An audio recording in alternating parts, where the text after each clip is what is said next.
Alrighty.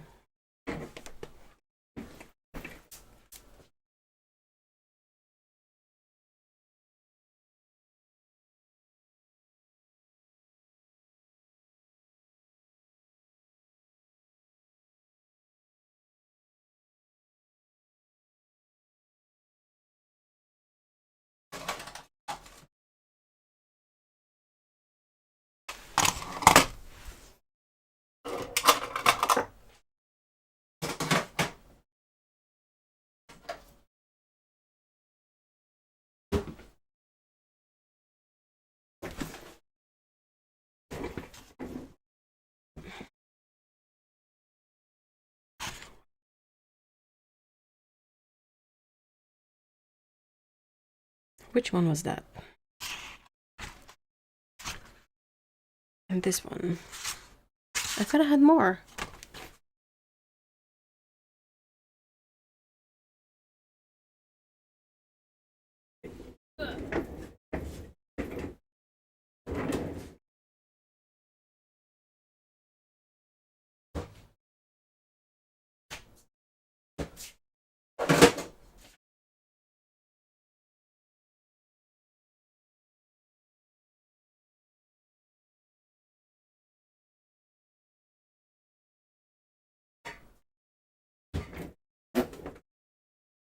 Somewhere out there I have more painted.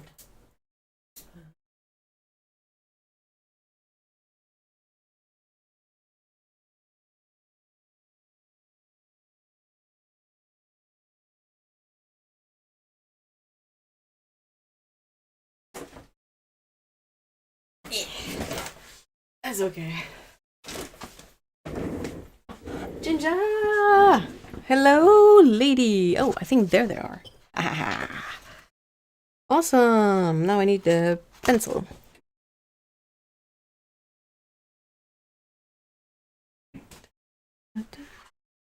Okay, so nighttime palette, that's labeled. Nighttime palette, that's also labeled. That's not labeled, so... Just labeling stuff before I forget. Let me know if you can hear and see everything fine. That's one. That's leftovers. That's also leftovers. That's two. And then this one is the Medieval Ruins palette.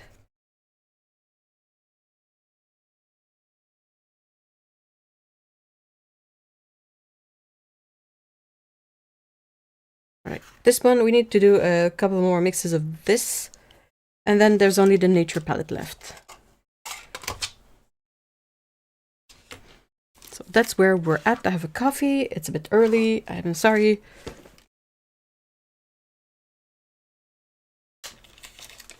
Audio and video are good. Yes, thank you. So yeah, I've set up. I don't think you were there for these, or maybe, but I've set up 4 palettes of Roman Szmal half pans in the mini tins, and I'm trying to make them with themes that work for me. Not necessarily themes that would make sense to a general audience. So I ended up with a medieval / ruins palette, which is this one. I have a nighttime palette, I have a nature one, and then the leftovers one, which was the pans that were left over once I had all the other ones chosen. And then the next logical step was to try and do some mixes with these colors to see if they indeed give me the vibe that I want. And so far, I did the leftovers palette, and we found quite a few surprisingly good mixers in there. The mineral pink, especially from Roman Szmal. These are all Roman Szmal, so. But yeah, the mineral pink, like, you mix it with yellow, and it doesn't become like a grayed out muted color. It's very lively. And then we made this weird mix of mineral pink, ultramarine, and Aquarius green, and it made a sort of neutral that we called the Bermuda triangle color. This one is also very pretty. So there was a lot of really interesting mixes with the leftovers palette. Then I put up a poll, and the next palette that was chosen was the nighttime palette, and this one proved to be the opposite. A lot of really interesting mixes, but I'm not so sure I get the nighttime vibe from all of these. So for this one, I've put a pin in it for now, and I think I should probably do like a painting with this palette, a nighttime painting. See if I can pull it off or not. And then we started on the medieval.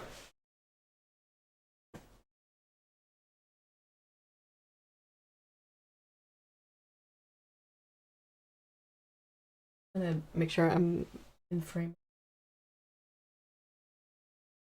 Ah, okay, somewhat. Could be improved. Hold on.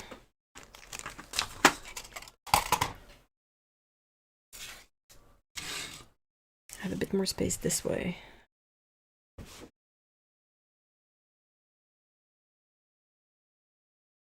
It's really weird because I don't move my camera arm from sessions to sessions, but I feel like the framing is never the same.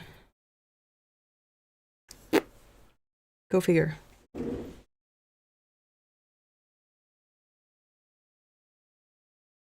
It's not too bad.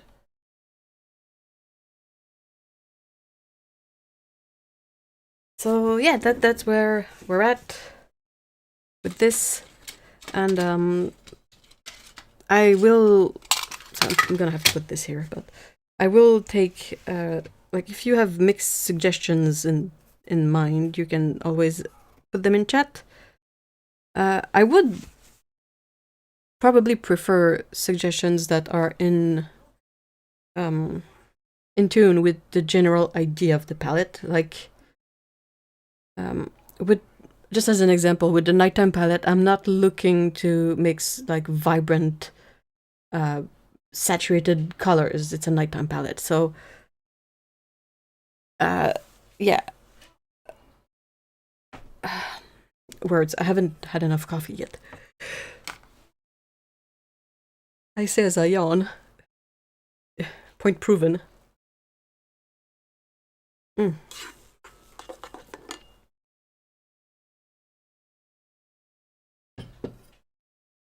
Okay, that works.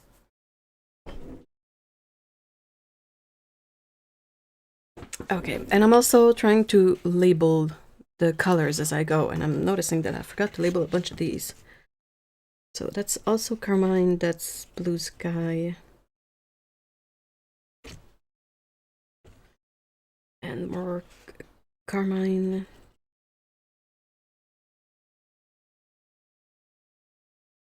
Oxide green. Probably sap. And then here at the bottom I have Venetian yellow and misty morning.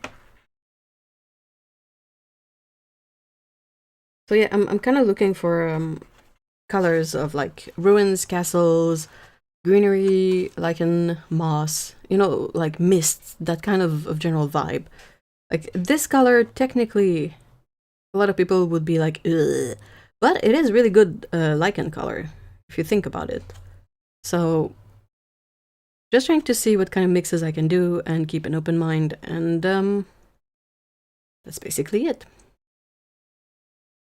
The colors in this one, there's buff titanium, Venetian yellow, sap green light, chromium oxide green, dark, carmine, misty morning, shadow gray, blue sky, Aquarius brown, sepia, Davies gray, and Mars black. I don't think I've done any mixes with Mars black. That's maybe a place to start. Not gonna paint over a stack of sheets. That's never a good idea. Ain't me, hi! I'm familiar with the struggle, no worries. Anti-patience, hello!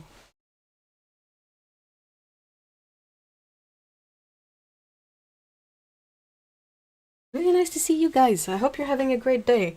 We are cold AF. When I woke up, I looked at the weather app on my phone, and it said that the feels like temperature was minus 31 Celsius. That's a bit crispy.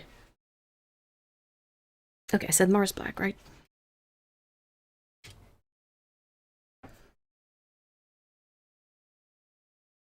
I must not rinse my brush in my coffee. I would be very sad. I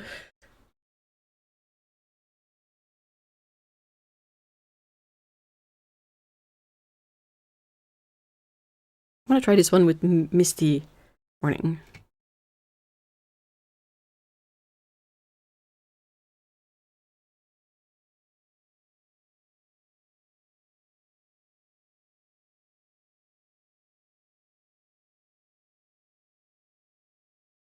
And a bit more water because this is supposed to have some texture in it, so let's push that. Also, label, label, label, label, always label.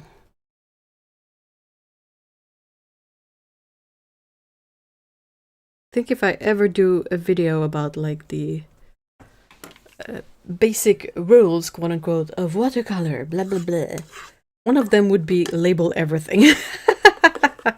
If you cut pieces of a paper, label them on the back. If you paint over a paper and you like it, label the paper. Like, make sure everything has a label. Because you can be sure that at some point you're going to reach a point where you're going to look at something and be like, oh, I can't remember what I used for this, and I really wish I would because I want to give this a second try.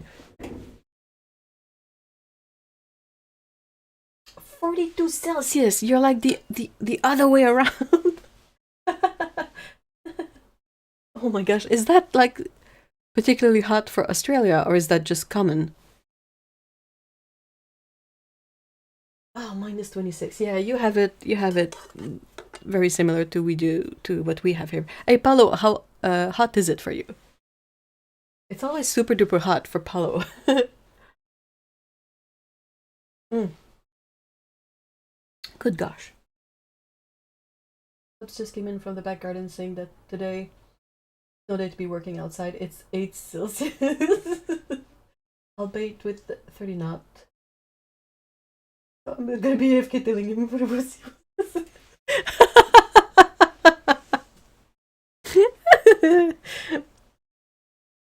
Oh, I would love 8 Celsius. And windy. I love wind.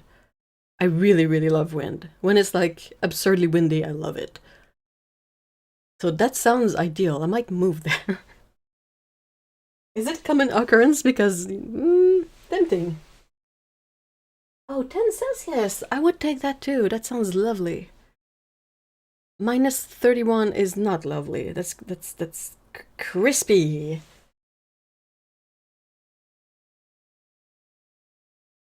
I don't know what 30 knot represents in terms of wind speed.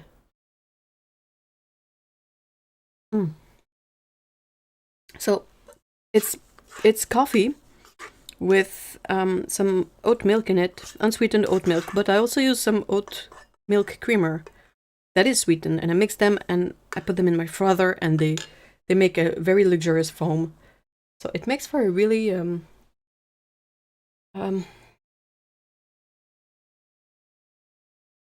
it's like a anchor point experience in the morning to have that. It kind of really helps like set a good starting point to the day, basically. That's what I'm trying to say. Oh, common summer is 42 Celsius. Oh my gosh, that's toasty.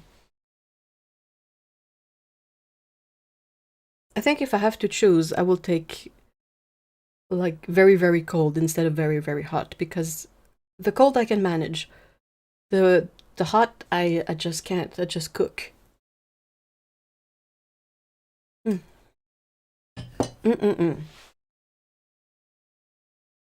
About 35. I mean, I'm Canadian, so miles are a very abstract concept as well. We usually do kilometers per hour. Kilometre? Yeah, I think that's it. It is really tasty. It works out really well. The creamer is vanilla flavored, but it's very light vanilla. It's not like in your face vanilla. And it's just like great. This is turning out to be really beautiful. I'm loving it. Okay, what else? What else?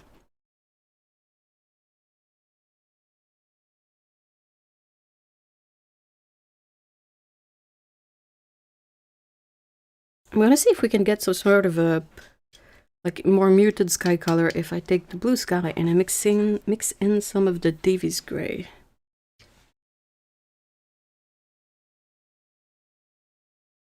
I really like this blue sky color.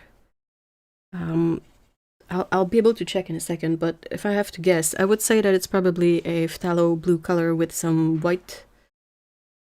But to me, it's like the perfect cyan sky color, as is. And I think that, for me, that's a really helpful convenience color that I like to have. Same with the Sennelier's Cinereus Blue, which is a very similar kind of color.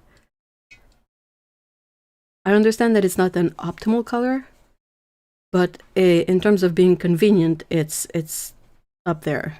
It's very convenient because you can do multiple passes over a sky color to get it to the color you want, and you don't have to worry about diluting it to the same degree as if you were using a phthalo blue color that is so much stronger. So you have to tone it down a bit, but if you have to do that multiple times because you run out of color, that's when it gets tricky. So I really like this blue sky color as a shortcut. Yeah, it's PW6, so titanium white and PB15 column 1, which I think is usually phthalo blue red shade, isn't it?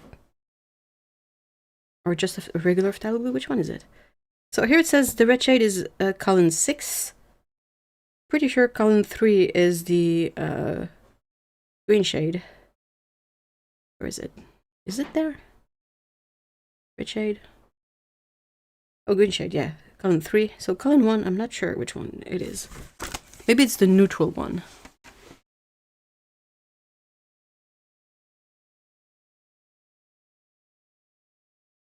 Big hicking windy.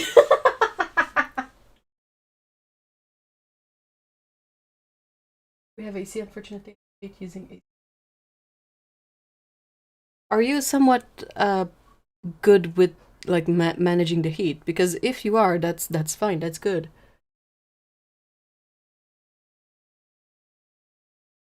Hi, Laura. Hey. Yeah, a bit of an early stream today. I do kilometers per hour. I do not because aviation background, but that was beyond my brain.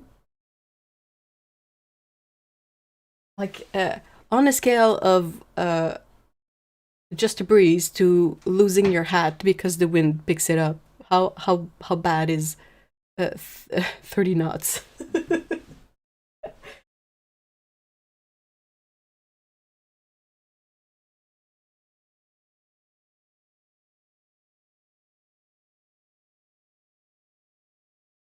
What's the difference between 4 and 6? I think 6 is, I don't know.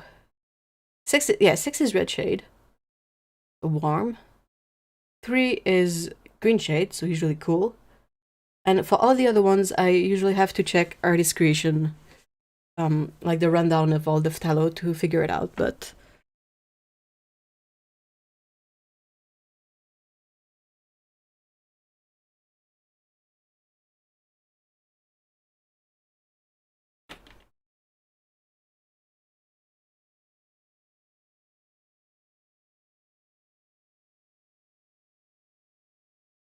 roughly, I mean, miles are a nothing unit to me. They don't, I have no idea what a mile is. Because Canada. Canada and its peculiar usage of units. Hold on, I'll convert it. Doop-doop.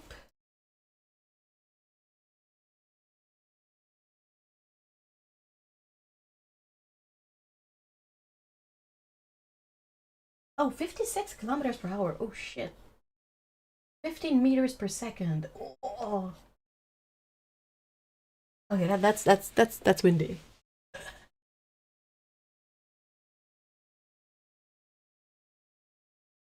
We're bracing for what seems to be a huge winter storm here in New England. Over here too. I don't know about this. The snow is gonna be later this week, but it's cold AF today. It is freezing.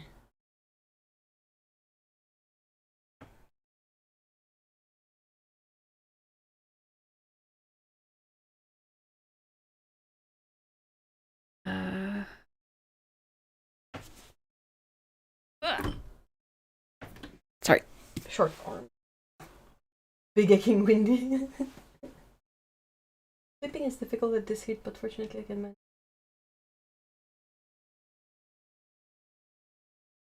Either.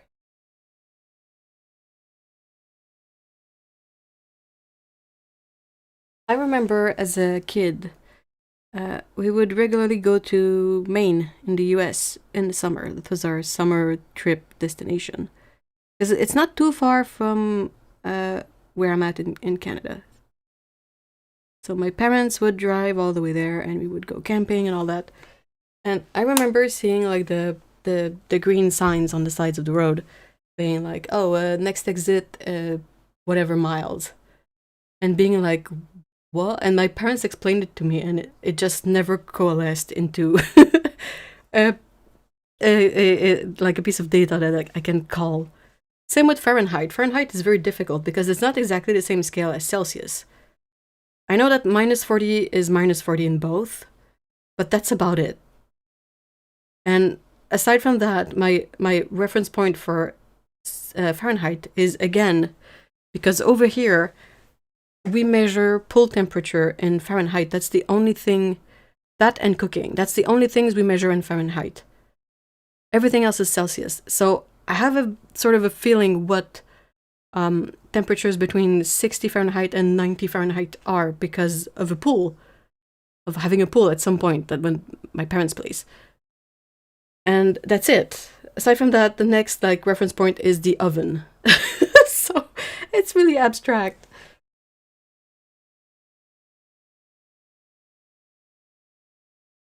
Australia is all metric. That's good. At least it's very easy to logic out, like the metric system. That's the whole freaking point of it. Here in Canada, like I've referenced the meme often, but it's really all over the place.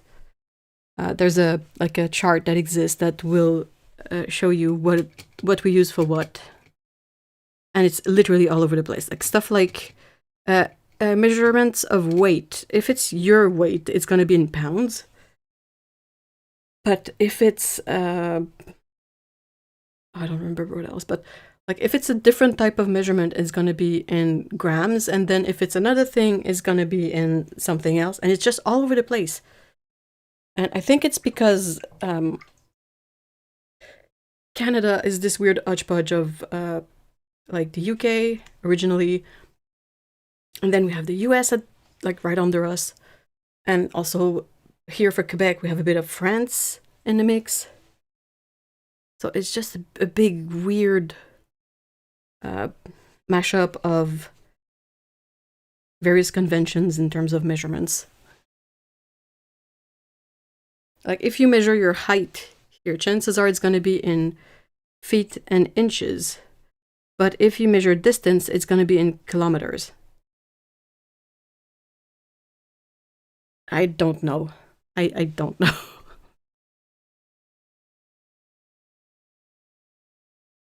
That's a really beautiful, like, neutral we're getting here with the Venetian yellow and the shadow gray. I don't think I had mixed that one, but it's lovely.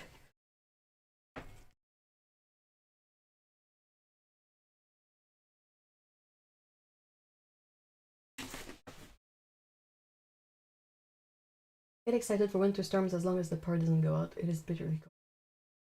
Like when we're barbecue meatloaf. You're brave. You're brave because the issue with big storms is that it's really tempting to cook to heat up the place and have like warm food. But if your power cuts out and you have stuff that is mid baking, you're kind of screwed. Celsius makes sense because 0 is freezing and 100 is boiling. Yeah, and like a kilometer, a meter, a centimeter, a millimeter, like it's logical, you know. A liter. That's the part that I'm a bit confused because we don't use deciliter here, but you know, it's all like divisions that really make sense. But with the freedom units, it's you have to know what it is. Like you have to know that a foot is 12 inches. I may be able to grasp kilometers someday, but meters per second just sounds also And it was just a factor of 10. Yeah, I get it. I get it. It's like being used to a specific unit means you have a frame of reference for what it represents. And if you're not familiar with a unit, it's very difficult to understand what it represents. Like if I know that like the city where my parents live and where I live, I don't know the actual measurement, but let's say it's 250 kilometers. That gives me like a ballpark notion of distance. If I knew it was whatever number of miles, that would be the same kind of reference point. But since it's kilometers for me, that's where my reference point is, if that makes sense. I just end up memorizing and converting instead. Any friends in EU? Hey, Babby, hello! Someone who grew up with the 100% metric system and lives in a country that only uses Imperial. Oh yeah, you have to use an app because there's no logic between both of them. Baffles me. Yeah. I see your pounds and grams and raises UK stones. Yeah, that's another one that I particularly love that one because I feel like it's a very visual. Like I'm picturing what's the word for it? Like a scale, like a balanced scale, you know, like you have a lever in the middle and something that balances on each side, and you have a guy on one side, and his friend is just bringing stones to pile on the other side until it's even, and then he's like, "Oh, bro, you weigh 7 stones," which is so abstract. Kilometers to meter, you multiply by 100, but H. I live in a better neighborhood now with more updated. Oh, underground. That's good. That's good. Yeah. Mm-hmm. It's good coffee. That's something we have an issue with over here. Is that Canada, Quebec? It is a big country. It is quite vast, and the population is not necessarily all grouped together. So you have really large expanses of ground that you still have to get like the electrical wiring from one city to another. So we have these huge pylons with the wires like they're really high up. So that's usually okay because the trees won't fall on these. But for a lot of the places, a lot of the cities, we still have a lot of infrastructure that is the wiring is on poles in the air, and when the weather gets nasty, there's a lot of trees around and the trees fall on the wires, and that's when the power cuts out. Or we have sleet also. So if everything is weighed down with ice, sleet, and then everything starts breaking, that's you end up with basically the ice storm natural disaster that we had in the 90s.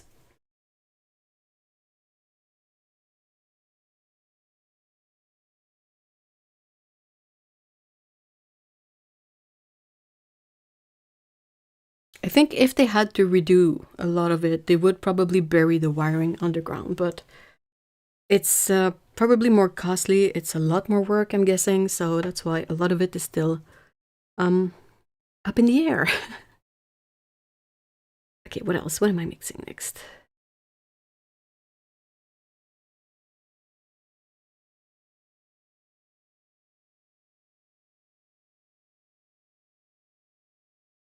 I remember the natural disaster, the ice storm in the 90s. But I didn't live in this particular city. I lived in a different city that tends to be just a little bit colder. So we were spared the worst of the ice. We got mostly snow. But yeah, I remember seeing like the more regional areas that were hit by it and how they had to basically all shelter in schools and gymnasiums because of the cold. Like no power, so you can't heat. And not as many people had generators back then. Now I'm pretty sure a lot more people have generators, but So yeah, it would get to be really chilly in your house. And it took time to fix it because of the distance, you know. Like you have countryside that where it's basically just trees and nature, and if a weighed down pylon with ice crumpled over there, it's very difficult to get a team to fix it. You have to get them over there. There's a buttload of snow and ice everywhere, and then it's like in the middle of nowhere. So it's really not easy. It took quite a while to fix.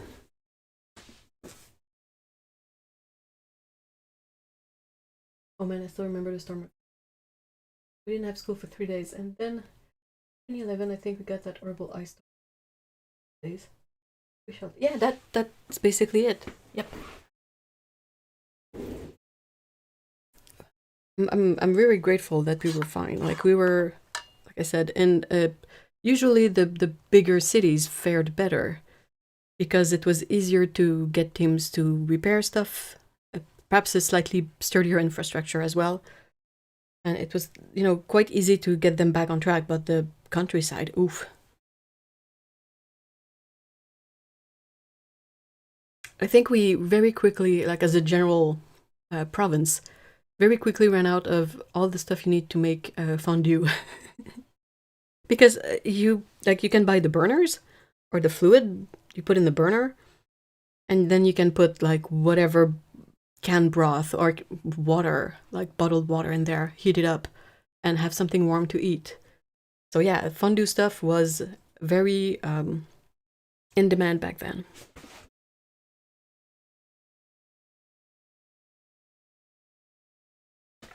I can't even remember where I spent 1993. Oh man, can you realize that's like what, 30? Is that really 33 years ago? Nah, no way. Pfft, as if. Mm-hmm.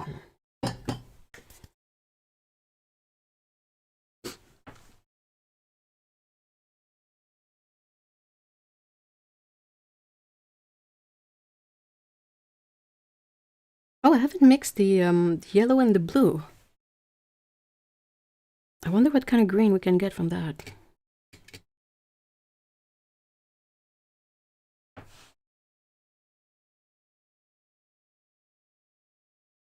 Man, these paints are so beautiful.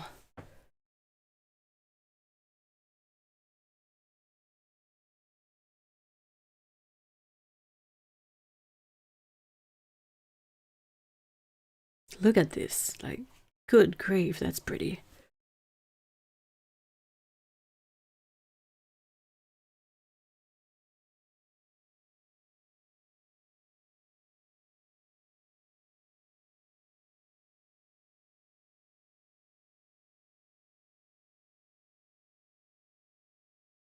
Oh.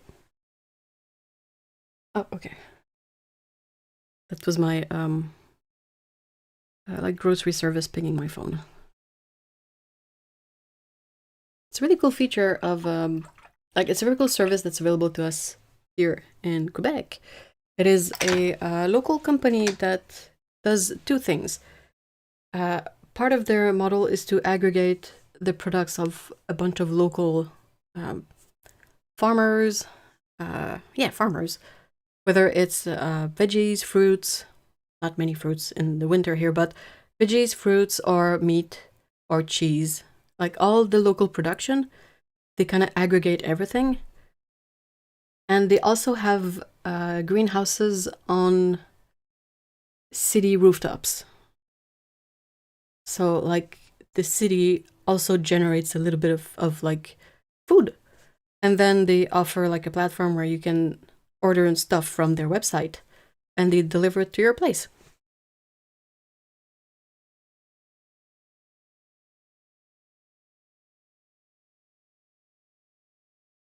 I think ours was Snowmageddon in 2015, a month of blizzard. What? 100 inches of snow. 100 inches. Let's do some math. So 12 inches is a foot. Foot is 30 centimeters. A foot in 100 inches. Basically, a buttload of snow. I was 14 and I remember we had fist fights to get into the subway. The public transit system was so overstrained. I know, it's weird.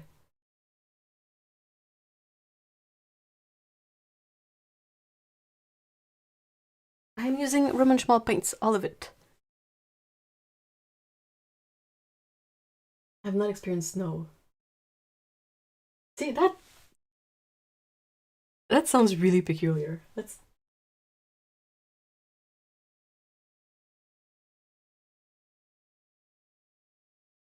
like over here it's so ubiquitous to have snow. Oh, that's a very badly written Venetian. Okay. So, fellow people who have cats, do you have this sense of like whenever you hear your cat doing weird sounds, you're like, uh-oh, are they gonna be sick? Even if they're just like shuffling around. I always go like, oh, okay, you're just making old cat noises, that's fine. Give me a fright.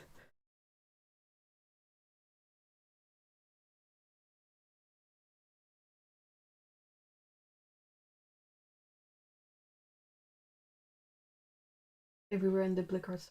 Ooh!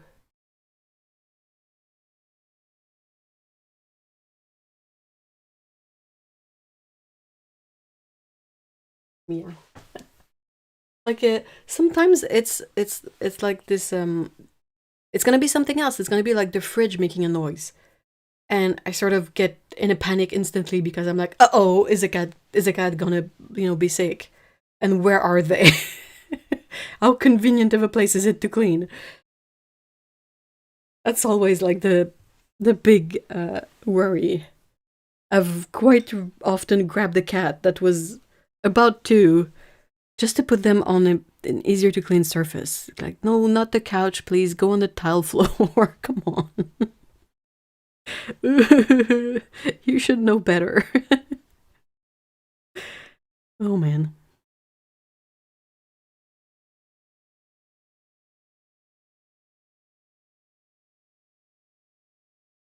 They don't know, they're just little cats.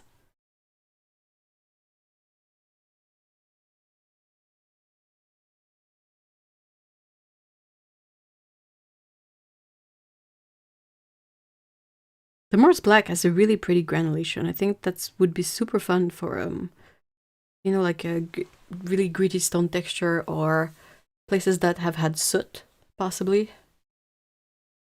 That's cool. I'm trying to think of what else I would like to mix.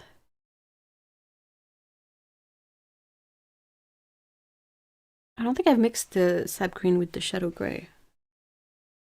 Let's try that.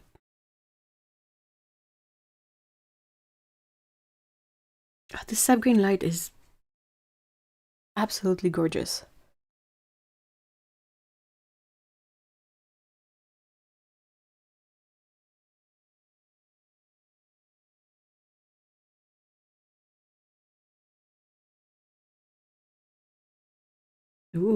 Ooh, that's interesting. Like a very mossy color in here. Oh, okay.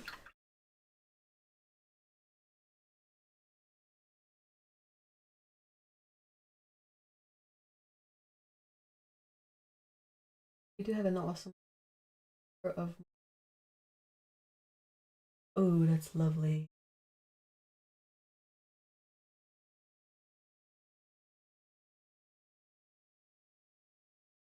And Worcester isn't bad.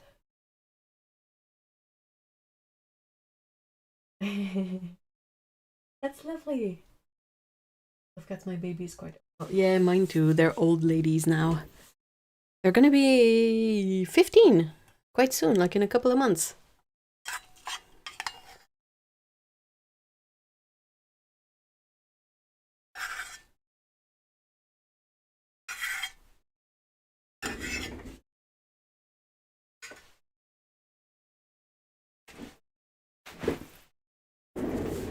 they mostly nap nowadays. Oh, sorry.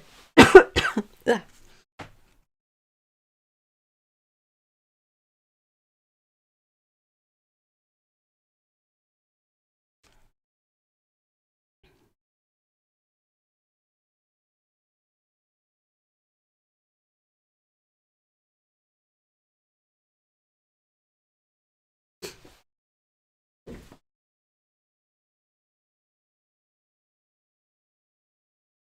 I'm still in frame, that's good. 15 is golden. I mean, I still call them baby. They're the forever babies, but they're old babies now. You can tell, like, I mean, we're getting old too, and there's so much that is relatable. Like, you see them get up from a long nap, and they're a bit all stiff, and like their joints are a bit like, and I'm like, yep, absolutely, relatable.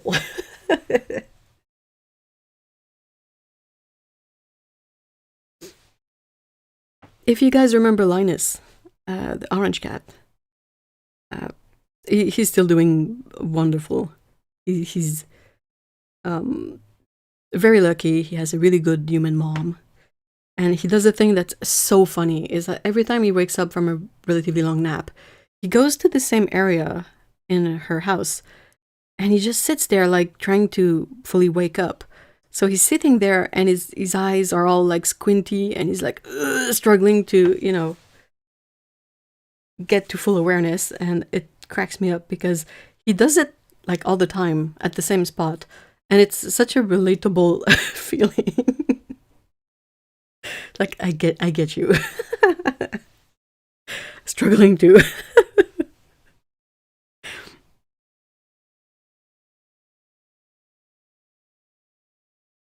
Okay, what can I try with chromium oxide green? What would be fun?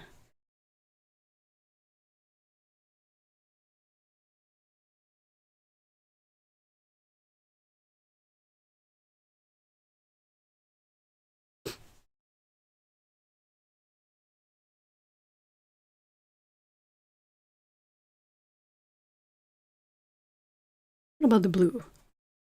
Let's get a bit more of that blue. Ooh. Oh, that's pretty. Ooh, can you see it? In here, there's something really nice going on.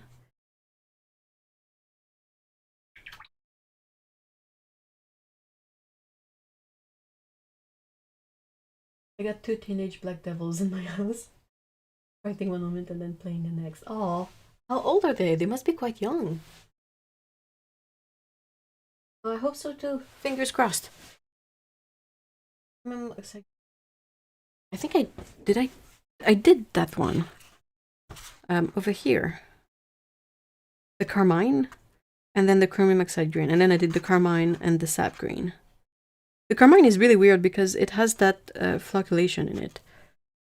So it makes for very peculiar mixes.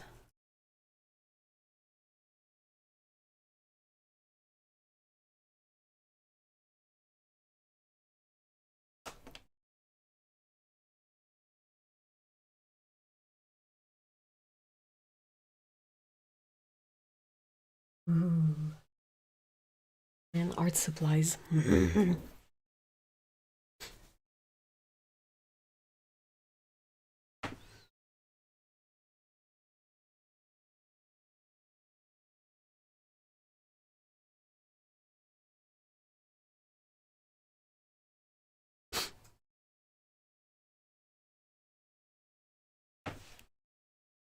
gonna have to take a mini break just to stretch.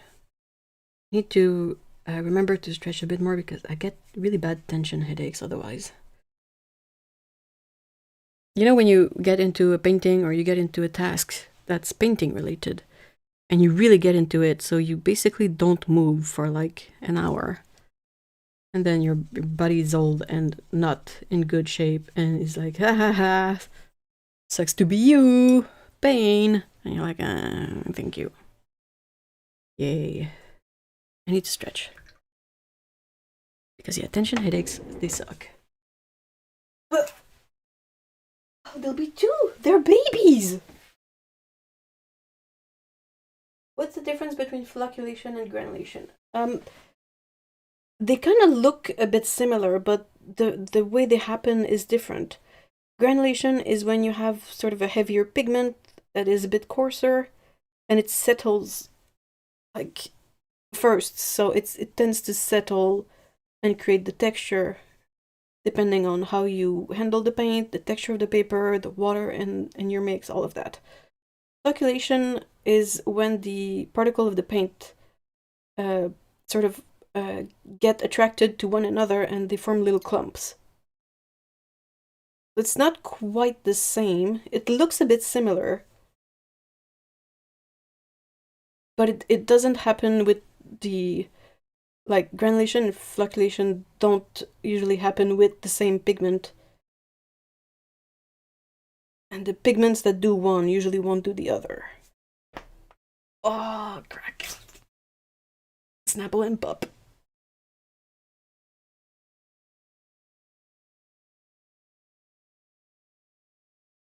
I agree, right? I'm loving it. And I can see, like, how these colors are going to be useful for, like, ruins, castles, all of that. There's a lot of option to paint foggy scenes with these colors, I feel like.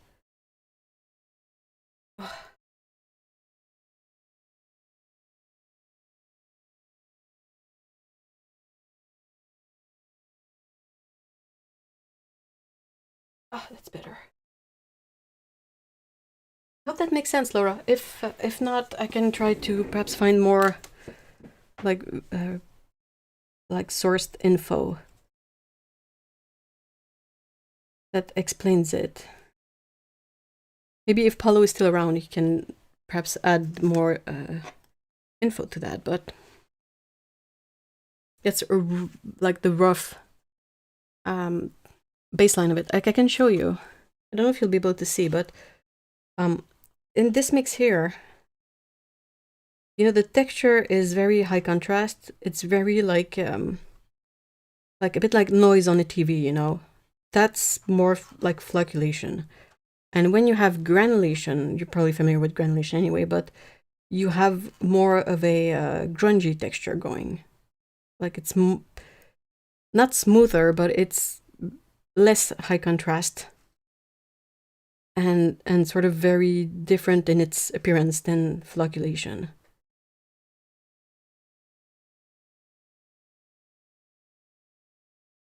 I think you explained well. Thank you.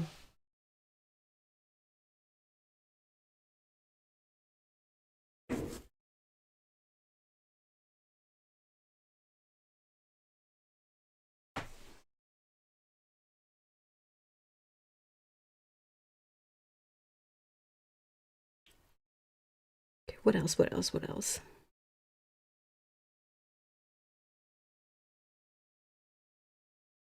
You look at this one here. This one is super fun. I think this one will work really well for, like, if I have to paint some sort of rusty area. Because the Aquarius brown works really well for that, like, patchy rust kind of look. Oh, maybe I should try mixing the Aquarius brown with the sepia. Ooh, let's try that.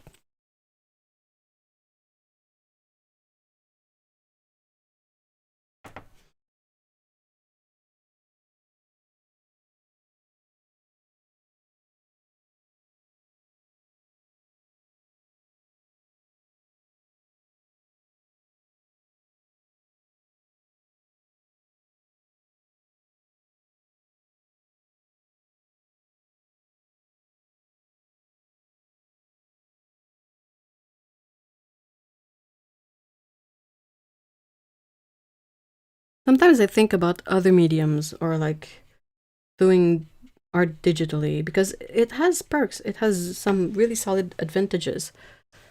And then, like, whenever I think about it, really, like, I put myself in the situation of coloring a drawing digitally, I always get such a bummer feeling that it's not actually paint. And that's somewhat reassuring. I kind of feel like it's sort of proving to me that, you know, I'm not just distracting myself with paint. I actually probably really like it for real.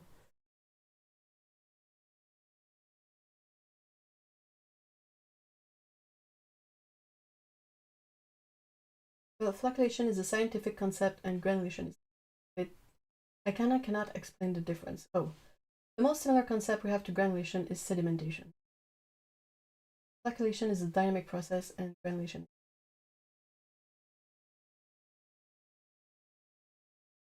That's really interesting. Notice that a specific Prussian blue that I have this separated looks weird. So that's probably flocculation for that one.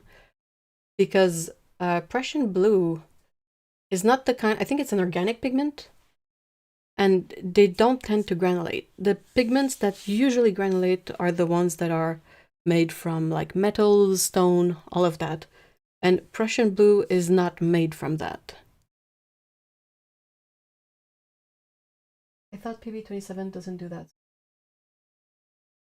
Quite beautiful and mixed. Yeah, there might be some sort of weird issue with it. You can try a couple of things if you want, but you can try using like just painting with distilled water, see if it does make any difference. The hardness of your water can interact with the way the paint behaves, but if it's only that specific tube and you only always use the same water, then it's maybe just an issue with the tube itself. That happens. You could probably use it for some really interesting special effects though. Because an unpleasant look, it's just weird when you don't expect it. But if you know it does that, you can work with it, you know.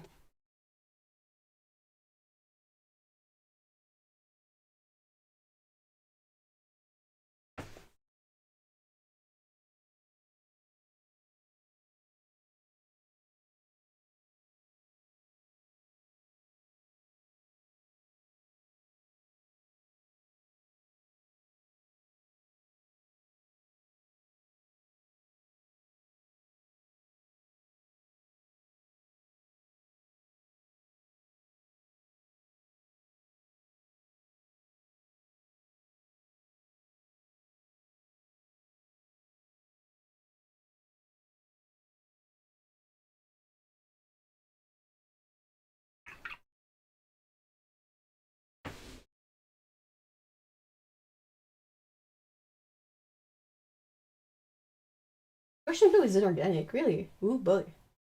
Okay, sorry. It's still a difficult notion for me to make sense of.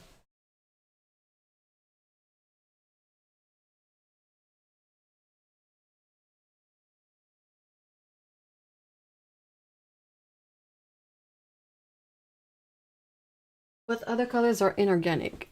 If I'm not too off, it's gonna be colors like cadmiums, cobalts, uh, a lot of the iron oxides, like yellow ochre, umbers, siennas, the reds, all the Venetian red, English red, all of that. Uh, Most of the black pigments, I think. I'm not sure about carbon black though. Titanium white, I think, is also inorganic.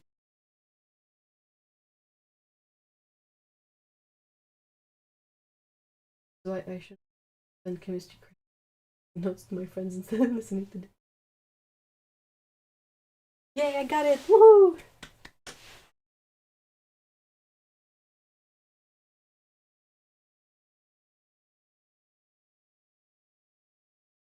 I took chemistry and I was sort of focused on it, but it's so long ago.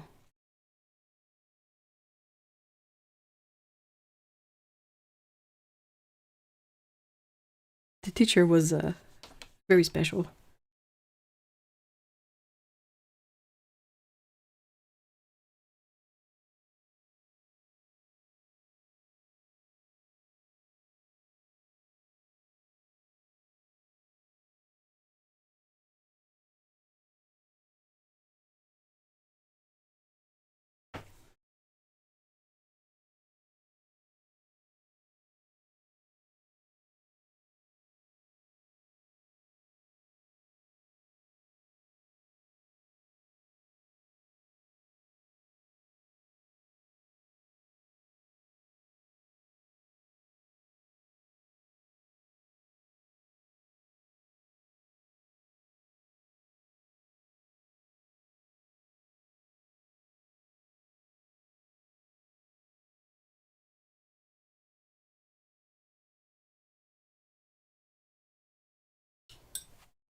I think the processing of the pigment can also affect the result of it. It's or not.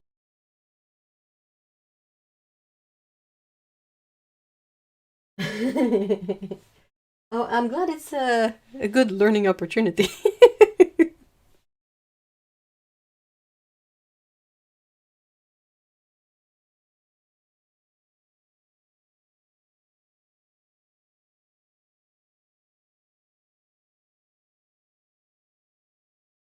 Yeah, that's something really fascinating. Like, if you, I was reading up on it for a review, and I was looking at a cobalt color PB28. And in a palette, I have it as a blue, like almost sort of ultramarine blue kind of color. But I also have it as a very, very greenish kind of aquamarine color. And I was reading up on why it's different, and it's super fascinating stuff. But it's very like pointed stuff. But it's basically like when they, for that one, the thing I was reading said that the way it crystallizes, when the cobalt crystallizes, it really depends on what it crystallizes with. That will affect the color of the pigment. And I was like, whoa, how did they find that out?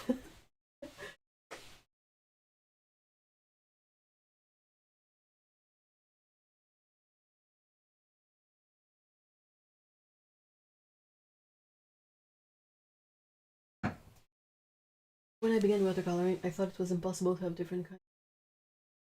I mean, it's a fair assumption. You don't think it's possible. And then you, like, the more paints you try out, the more you come across this fact that many paints will have the same name, the same color, like the same pigment, and then you swatch them and they're different on paper. So you're like, something's up here.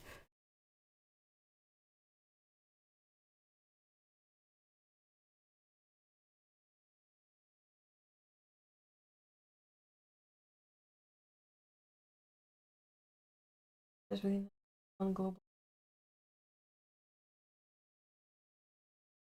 It makes sense, but at the same time, it cannot be that complicated because it is very consistent across brands, across there's some little variants. Like, that's why you end up with like ultramarine deep, ultramarine light, ultramarine green shade, that kind of little things. But overall, it is a very consistent color. Like, across all the ranges, all the brands, you can show someone a swatch of ultramarine blue, and if they're familiar with it, chances are they're gonna know right away it's ultramarine blue. It has these very like consistent characteristics of in terms of the hue it is, the sort of matte feel to it when you paint it full mass tone, the varying granulation, the way it dilutes. Like, it's when you paint with a color like a quinacridone gold, let's say, you paint it mass tone, it looks a bit more brown, you dilute it, it gets a bit more yellow, so there's a shift. But other colors are very consistent in their hue, and ultramarine is one of them. Like, if you paint it mass tone and then you dilute it, it stays the same color, just diluted. Quinacridone gold, you could say it changes color. It doesn't really, but you know what I mean. And that's something that is also very variable. Like, you can get it with some of the PR 101 or 102, but you can also get a color that is very consistent. Like, Sennelier's Caput Mortem is a good example of it. It's a PR 101, I think, and from very intense mass tone to very light dilution, it's the same color throughout. It doesn't change, but sometimes you have PR 101 that will be more like purple at the mass tone, and then you dilute it and it gets a bit more red. That kind of stuff.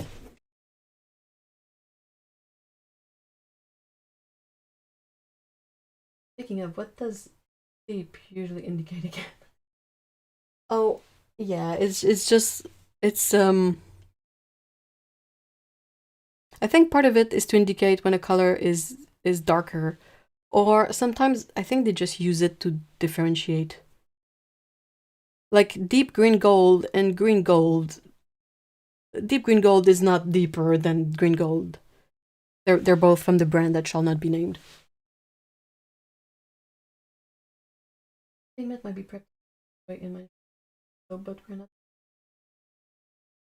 The brands want to have the same hue and always. Yeah. The Nevskaya Palitra 511 at 520. So the 511 is just regular or light? And same, Holbein has ultramarine light and ultramarine deep, and they're quite different. But it's still similar. It's not the same as when you have like a cobalt, a PB28, and one of them is greenish teal and the other is deep blue, like ultramarine-ish blue. Like all the ultramarines are generally in the same hue with minor variations. From my experience anyway.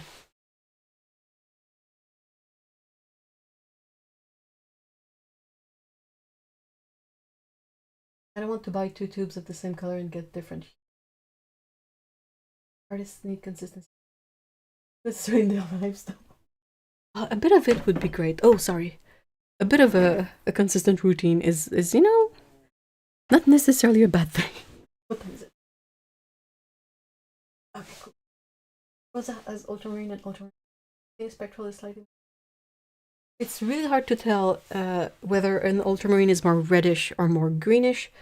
Oftentimes, the variations that you will see iterations on is the granulation. So the spectral one was going to be much more granulating than the regular one. I know Schminke has a lot of that. They have like their ultramarine finest, and then they have French ultramarine, and I think there's another one. And it's basically varying levels of granulation with a very minor change in hue possibly.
Oh no.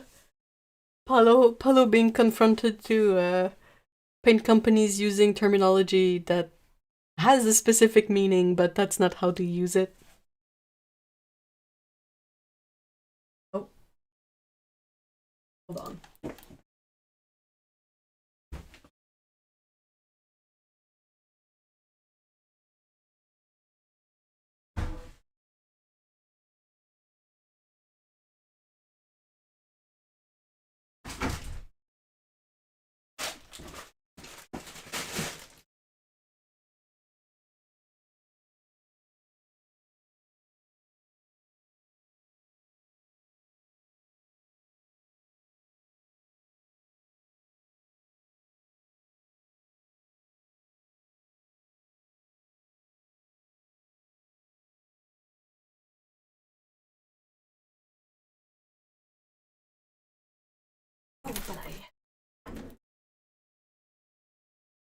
Sorry about that.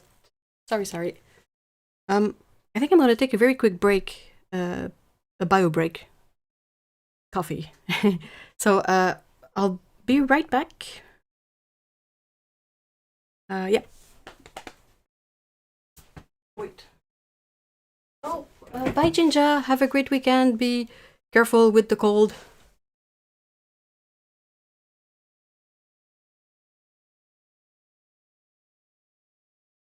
Go snuggle with the kitties.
I am back.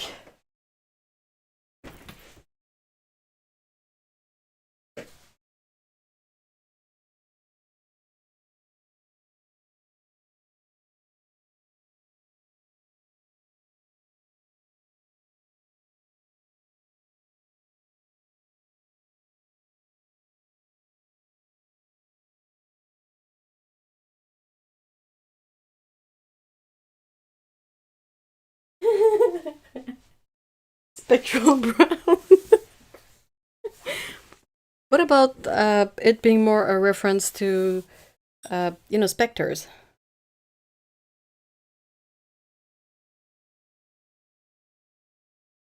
I don't see how it would make more sense with the blue, but it's a possibility, maybe.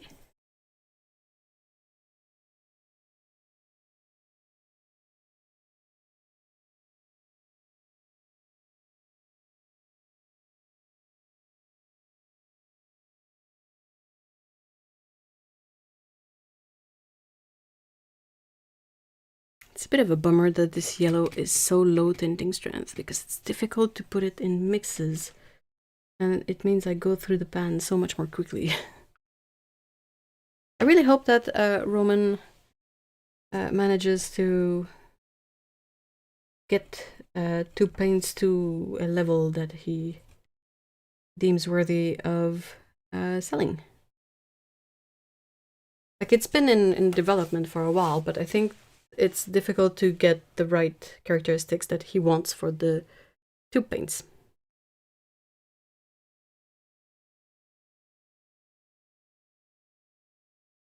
I don't think I've mixed both Misty Morning and Shadow Grey, have I?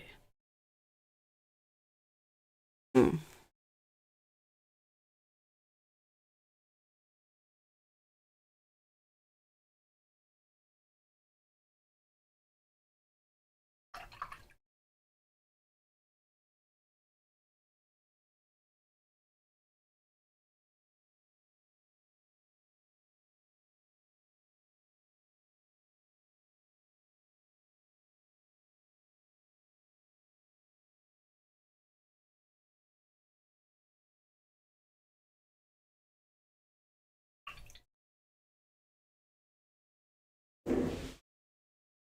Ghostly Ultramarine.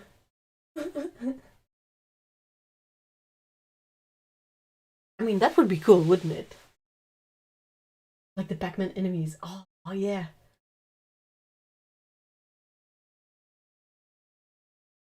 Hippopotamus Bosch is in the house. Always at a loss as to what to do with my PBR11 and PBK11. I mean, it really depends on what you like to paint.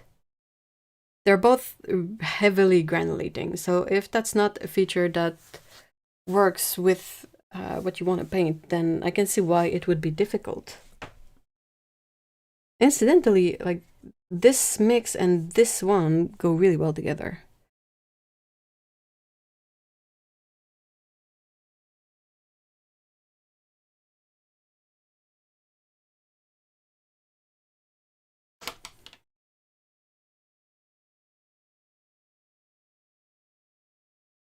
available.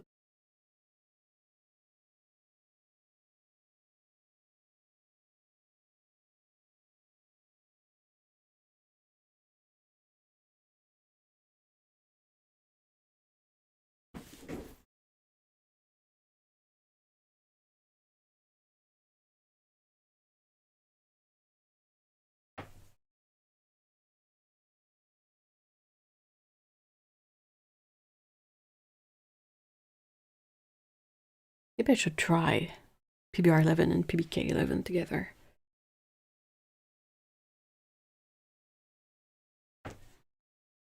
Don't know if it's a mix I would use, but maybe. I'm interested to see how the granulation of both paints sort of melds together. Melt? Melts, mends? Oh, pfft. Words.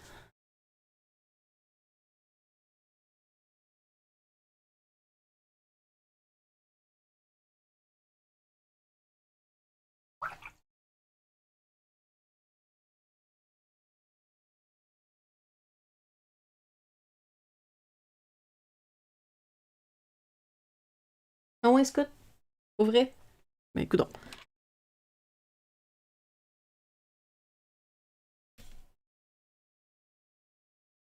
It's already settling like super quickly. I'm into Holbeins now. So narked about my sort of getting lost that I treated myself to the big Holbein set flower palette. Post whipped. Yes, please. 2026 will be more painting and less buy. I'm on a no buy for. Oh! You did a run! Oh my gosh! How was it? You guys convinced me to give Holbein another chance. Big difference.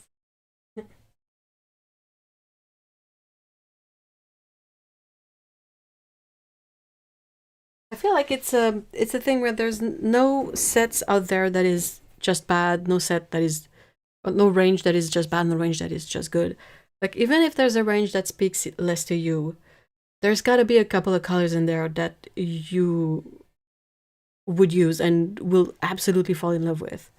And I feel like Holbein is one of those ranges that when people tell me like they're like when they talk badly about it, I'm like, it's because you kind of choose to see it this way. Because for sure there's a couple of colors in there that you would use. Like there's really nothing perhaps except the price, but there's nothing like drastically wrong with those paints. It's a matter of preference. Someone might say, I don't like tints. I don't like the fact that there's so many colors with white in it. And I'm like, fair. But there's also a lot of colors that are not like that. And there's a lot of their colors that are quite unique.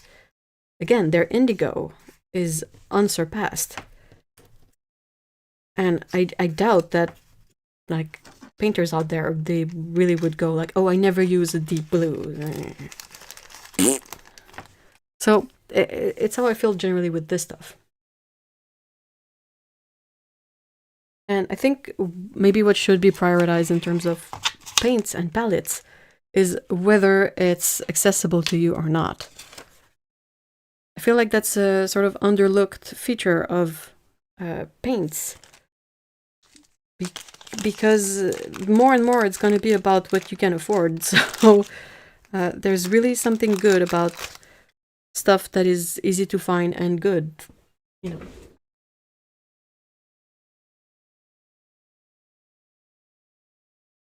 Being half the house done is a priority. Yeah. Oh, it was hell. Oh no!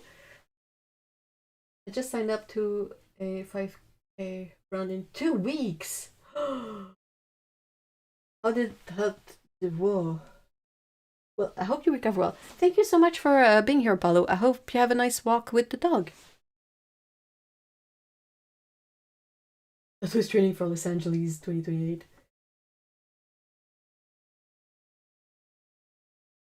A lot of 2025 indulgence.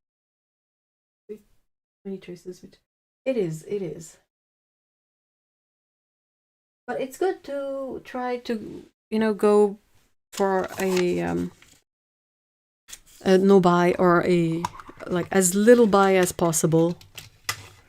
I like to say, because sometimes there's stuff that like, I don't know, but like, oh, you're out of a color that you use all the time. You can try to just, use a different color, but I don't really consider it a break of the no buy to get something that you've completely ran out of, Oh, we have an ultramarine here. That's gonna be fun. This is the sort of nature, quote-unquote, palette. Yeah.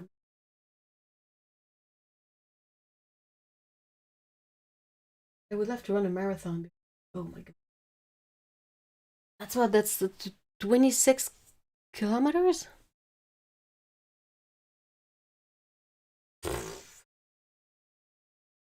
It's a lot of kilometers.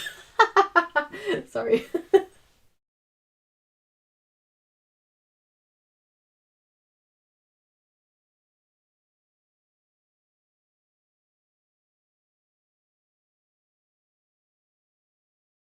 This is the one I've been waiting for. Really, Otto?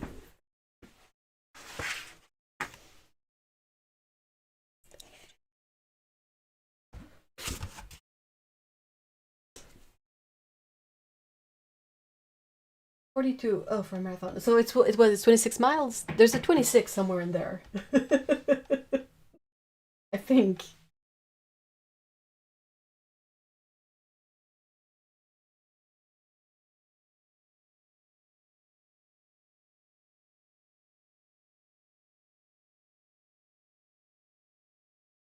My main sort of big question when it comes to running such long distances is, what do you think about for the whole duration of it?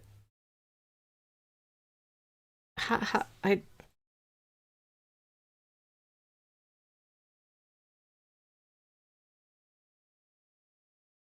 gonna pre-wet.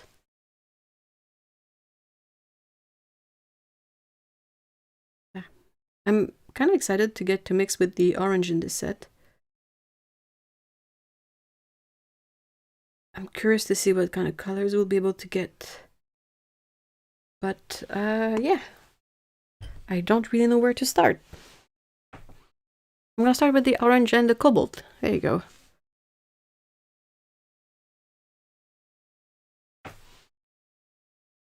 Oh, that's such a nice orange. Too bad Paolo is no longer here. I think he would love this one.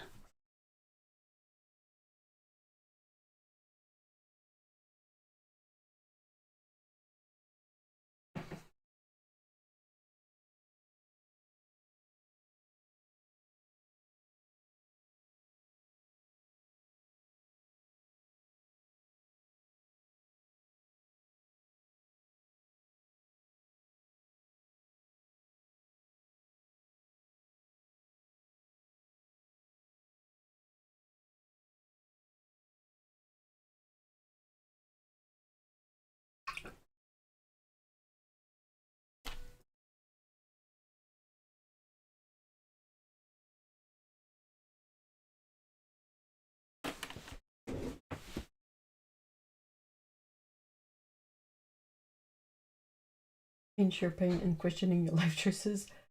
But why? The last splurge was from Poems About You. Oh, yeah. Are they US based? I think they are. That's gotta be a bit more easy for you to buy these paints. I've looked at them many times, but whenever I get to looking at the cart and the shipping, that's when I balk.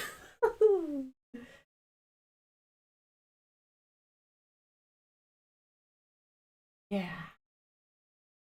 You can stare at the Parliament building and try to. It goes all around it. Ugh. Just bought a set of 100 Derwent Inktense pencil. Ooh, 100. Dang.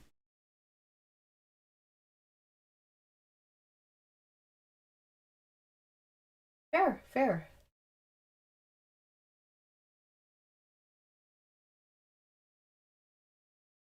Yeah, you can keep busy like the shiny side of it by using the paints you already have and swatching and painting like mixes and all of that.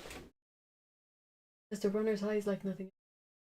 I mean, I've I tried running like ages ago. I did not very long distance, but maybe something like a 5K, and I never really reached any kind of runner's high. It was just about like wishing that it would be the last lap and that I would be done soon.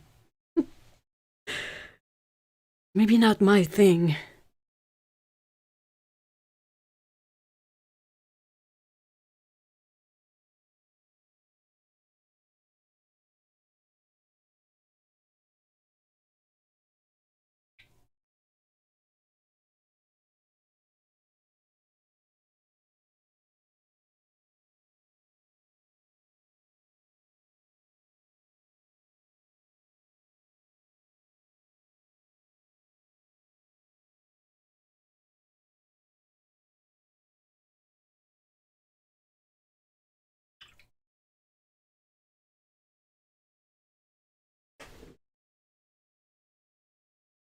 Very common experience, do not worry. I don't necessarily worry, it's just it's not really like it's not a good motivator to keep at it, you know.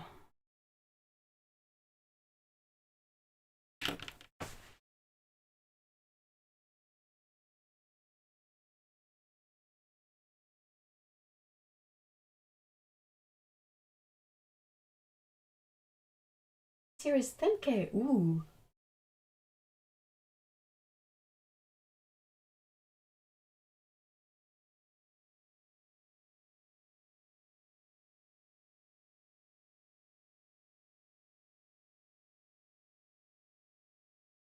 Let's mix more with the orange because I love it.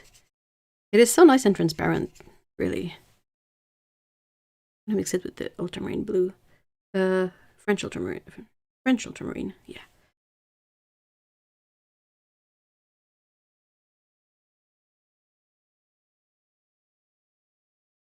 I was born on a on the day of a marathon. A very, very, very long time ago. Oh, that's a really nice neutral. Oh, okay.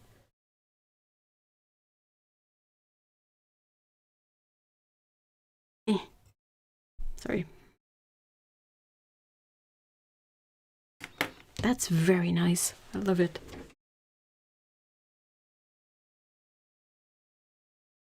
I totally get it. I didn't see the part of careful. Yeah, but then you tried it and you ended up liking it. My issue is that I tried it and I still hated it. I'm keeping a like a caveat in it that maybe if I could try something a bit different, like trail running, or perhaps that would be a bit more like interesting, but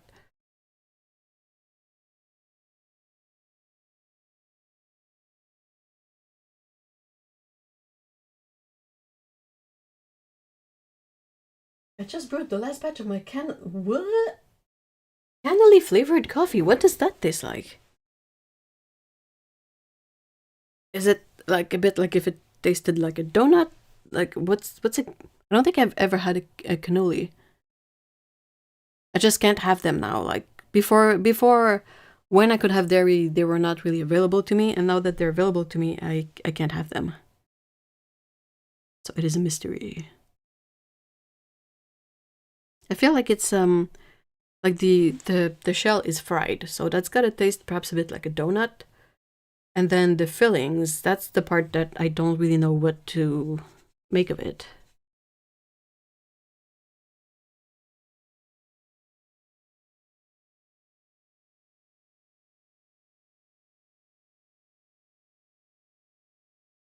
That cobalt sea blue is so, so strong.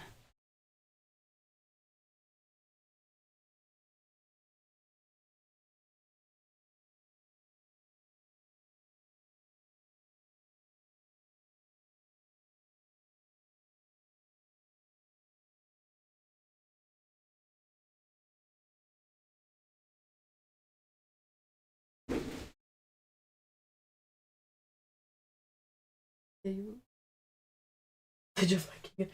I mean, I completely believe you, because that seems to be the common experience between all the runners that I know. But from the point of view of not a runner,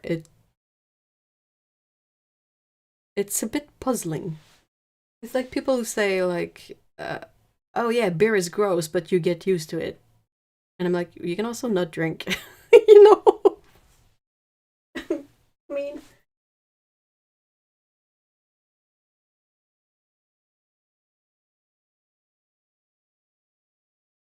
I don't think it's PO71. What is Aquarius Orange? I think it's the one that doesn't have a pigment code. Yeah, it says pigment orange non-available here. Like in my little, it looks like very similar to PO71 that is right here, but that's Aquarius Orange. It's very pretty. I think it's the same as that Winsor Newton Orange that doesn't really have a pigment code.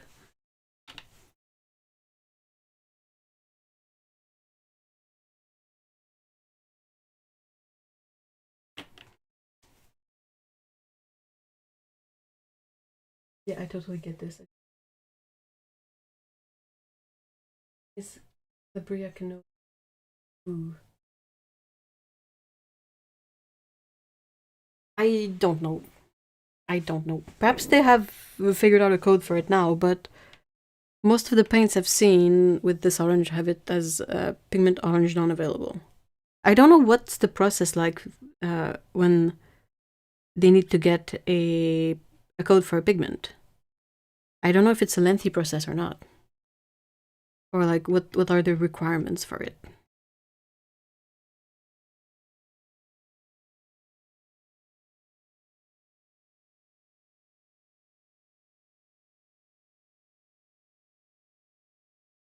The only thing that I've ever seen that had made me slightly want to run, just a little bit, is the the scene in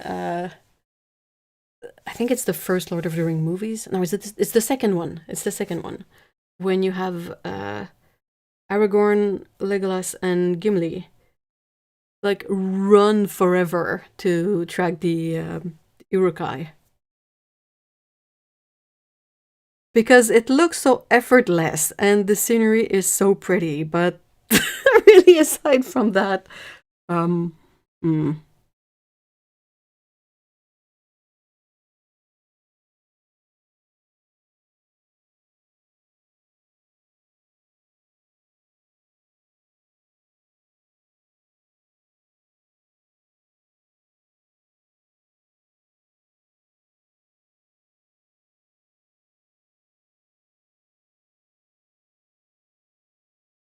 Get them from the authentic. Ooh, they also said no and has. Ooh, biscottis are delicious. They're so good.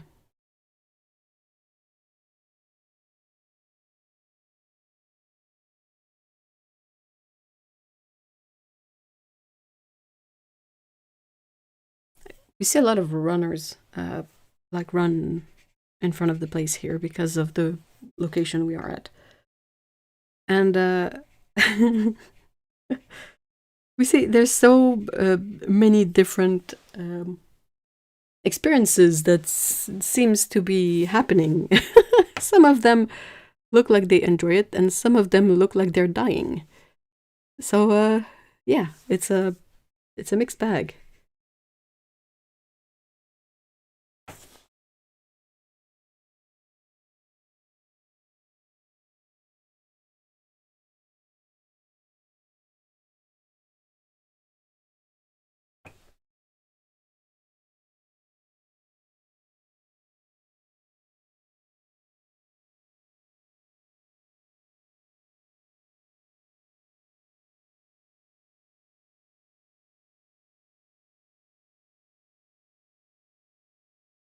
With the Brent Jeffries that been I have no idea. It's not. It doesn't say. It's the color's name Aquarius Orange, and the pigment here is PO non-available. The Roman Szmal has a benzimidazole orange.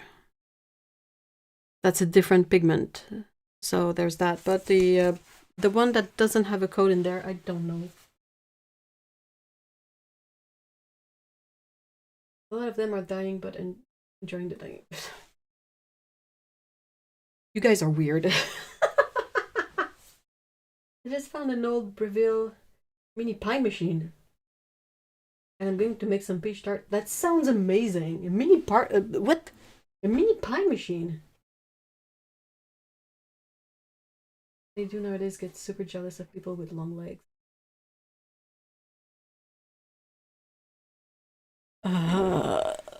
Sounds not for me. I'm a shorty. I have the you know, I have short legs. I have short everything.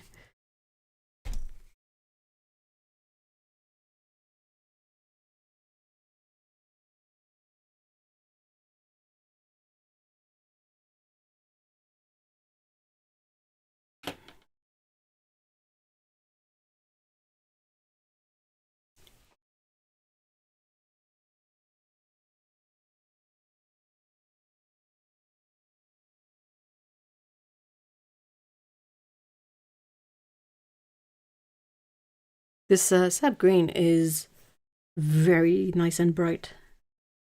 Like, I don't know how you would be able to use this as is, but for mixing, it's a really interesting color.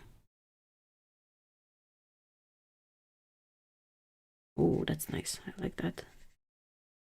Mixed with the ocean blue. Yeah, it's good.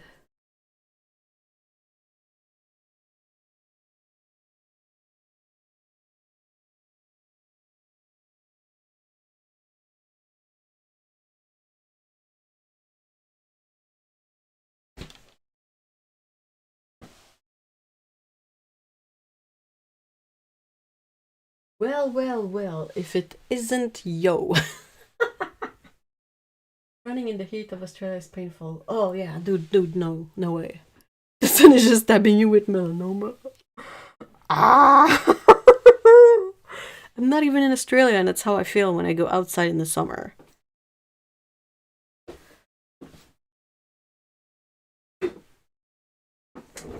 A lot of people run here in the winter, like ice, snow. They're made of much stronger stuff than I am, I guess.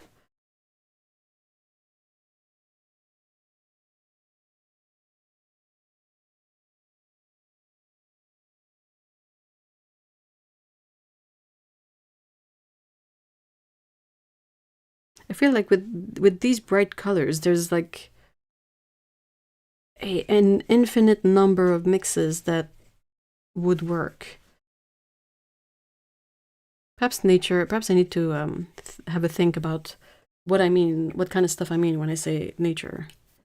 Like, what would I paint with this, and how can I get the colors that I might need for that, rather than just mix anything and everything together, like I'm doing right now.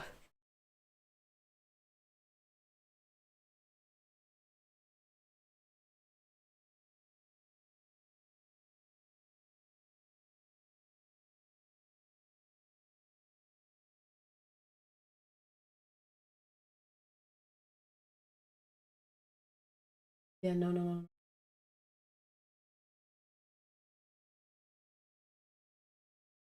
Well, people have shorter lives. Harder when the. I'm not sure. I don't know how Canadian athletes train all year. I mean, they just do. They get older, realize. Yeah, absolutely the same. It could just be all of our like perimenopause talking, but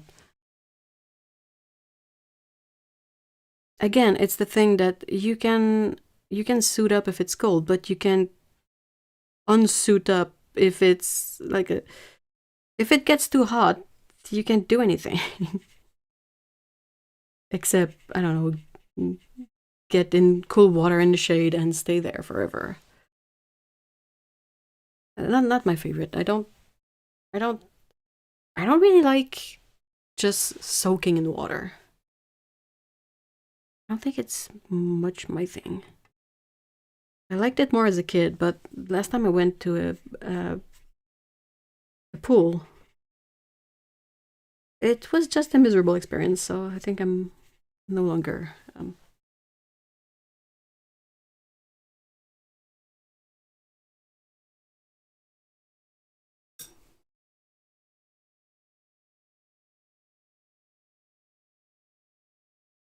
Once a view of a Canadian Ironman athlete whose nickname is the indoor athlete.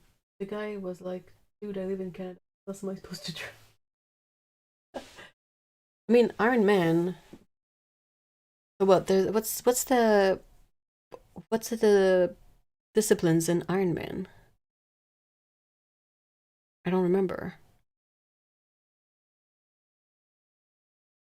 Il reste des craquettes? Hmm. In the dark before sunrise. I think it's still warm though. That's the issue, right? I would say train in the dark before other people are out. That would be my reasoning to train early.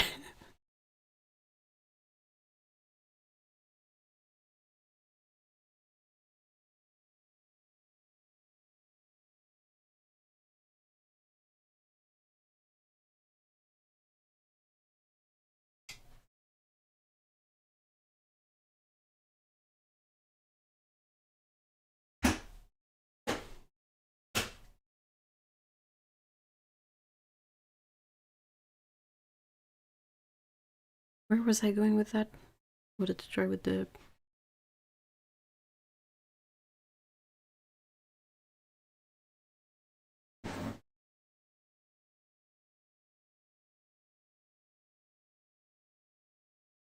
It's very bad temperatures for the poor feral cats around here today.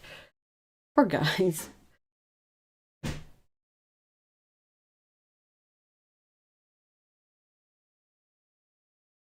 They don't know any better, they're feral, but oh man. Can't imagine how painful the cold air in the I'll swim 120 kilometers in the full marathon. Okay, so yeah, swimming in the winter, good luck doing that outside. Cycling in the winter is really hit or miss. And then running is perhaps the easiest to do, but it's still a bit more difficult because of the weather. You don't want to run in on ice like. No, it's just the windows. He's getting some kibble out for the feral cats.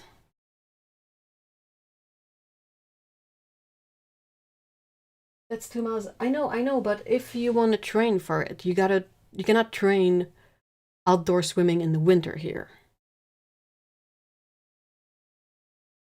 Unless it's remarkably mild, because I mean, all the water is either like utterly freezing or utterly frozen.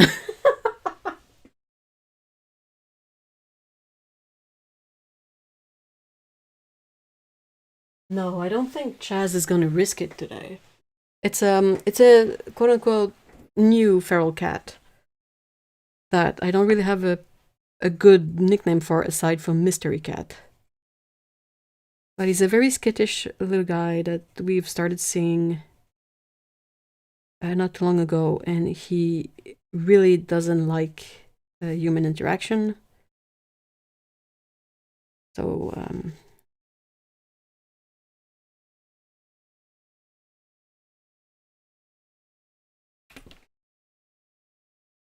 oh yeah, I'm not arguing the possibility of outdoors in Canadian winter. Yeah, that's the. I understand why he was the indoor athlete because it's not something you can do here.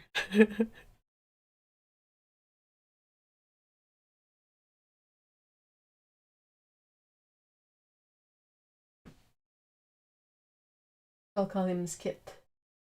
Oh, that's cute. I like that. Perhaps a bit better than Mystery Cat. So the visitors we have at the moment, we have him, we have Choco Puff, which is a very beautiful color point kitty with white socks and a white spot on his face. And that's his nickname because he is not neutered. So Choco Puffs. And there's Chaz, there's Chaz's brother. Do we get any other regular visitor right now? Oh, the Chin. We get Chin sometime. Qui ça? On la voit pas trop de ce temps-ci, remarque. We get a fluffy one when it's not too cold. When it's really cold, I don't think she comes out. Or if she does, she doesn't go far.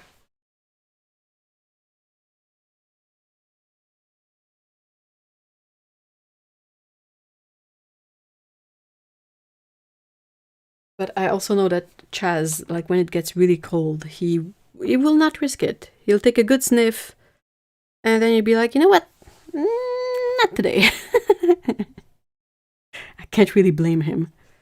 He is a winter cat for sure, because he has the fluffiness, he has the insulation for it. But I mean, most cats, they don't really have much insulation on the paws, on the pads. And everything is ice and snow, so it gets really cold for their little paws. And the ears too. The ears don't have a lot of cold protection, so.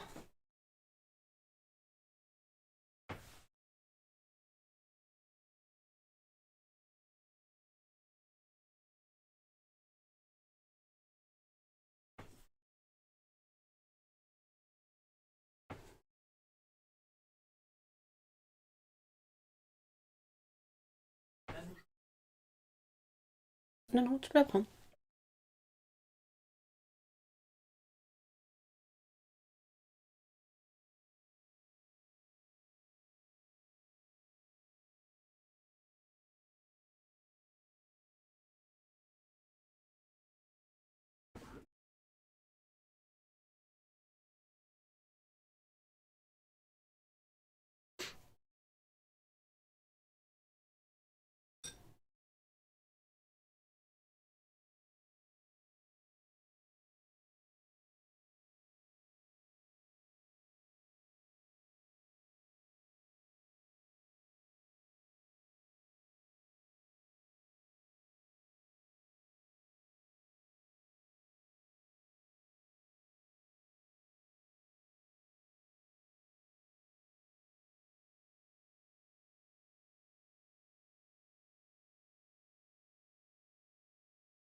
It's really interesting how this one dried up, because when it was wet, it looked more neutral, but now that it has dried, it's a bit too much like orange and blue rather than like gray. I don't really know like how useful that would be. And I'm thinking it might not be that useful to me, but it's interesting to see. Really trying to find mixes that are not just like really cool to look at, but that I know I would use. Like some of them are just cool to look at. And when I think about it, I'm like, but I would never reach for this particular color. And other, like, I feel like somewhere in there you have a good color for evergreens.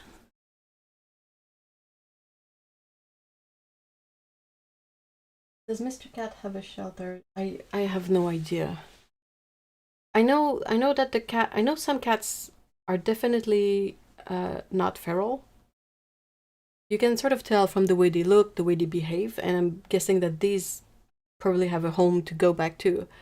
But for the feral cats, I have no idea. And I've looked on Facebook and like the sort of local Lust Pet groups and all that, and I've never really found anyone that would mention that they do like a winter shelter or some sort of like cat advocacy or anything, like cat community caretaker. Yeah. I get upset when I see people walking there. Yeah, I mean they have little boots for when it's cold. They should have little like little.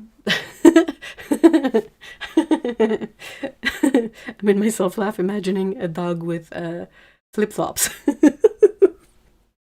But they gotta have some sort of like protectors for the pads when it's super hot, or at least walk them in grass. I guess grass is better, right? Dog flip flops.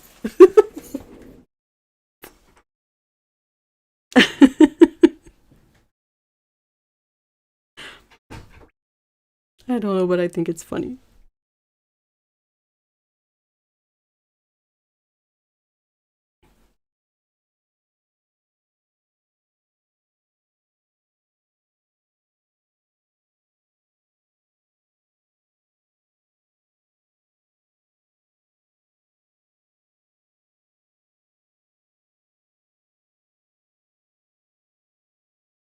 Maybe I'll get a better sort of neutral gray with this mix here, instead of the orange and the blue. But the blue is super granulating, so maybe there's just no way around the separation, sort of breaking the gray apart. Puis, tu bien frette? Es-tu un glaçon? Es-tu un glaçon? Frette. My biggest peeve is when people... Oh, absolutely. I'm with you there. I'm not a great fan of, especially in cats, but specific breeding, not my jam. I can sort of see it just a little bit more in dogs because of the way dogs vary in size. But I feel that for cats, it's extra pointless. And I personally find no interest in, you know, selective like characteristics for cats. It's just, nah, let everything mix together and you're gonna get what you're gonna get. That's how cat rolls. Cats roll. Yeah. Outrageously boned foods. Yeah, that's the other thing too. Like, I'm getting angry.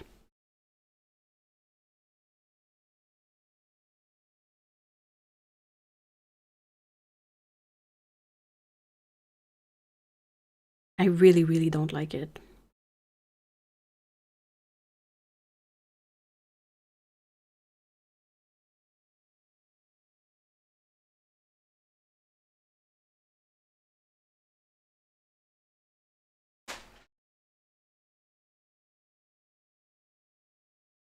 Well, I understand wanting a smaller or a medium or a bigger sized dog.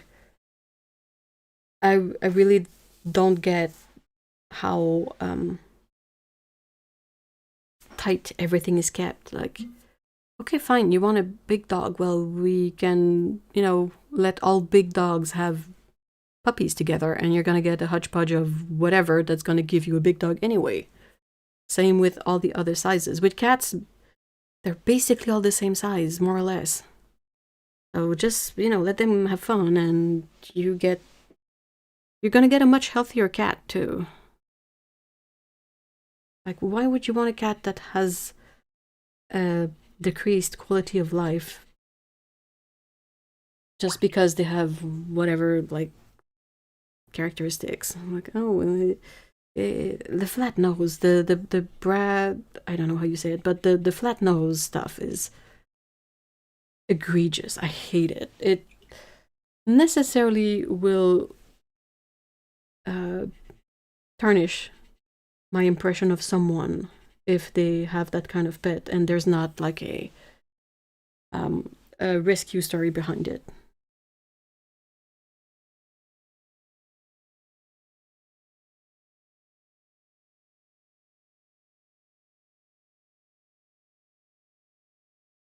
Hey, Sean, hello. Oh. Yeah, it's when, yeah, it's the flat nose. Didn't the country recently ban? I hope so. It's not, it. Can you imagine doing that to humans? Like, oh, we're gonna selectively make humans that have, I'm trying to think of something silly, but like shorter legs, so they always find pants that are long enough, you know?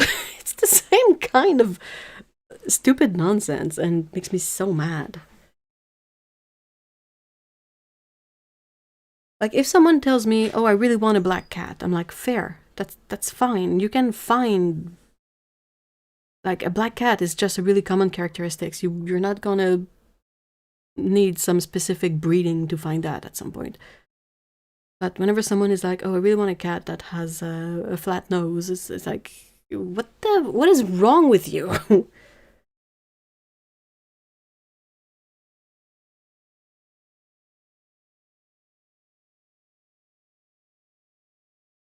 I really want a pet that's gonna be miserable. Wow, pet parent of the year. Let's go.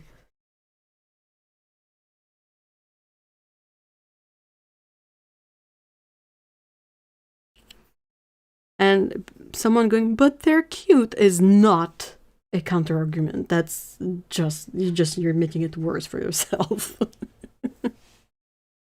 I mean, first of all, it's not cute. It's just sad.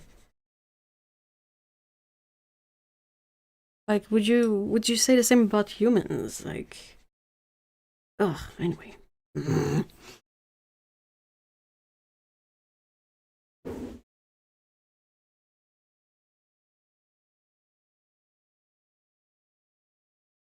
Denmark. Oh, poor Denmark. Oh, it's the Netherlands. Okay, cool.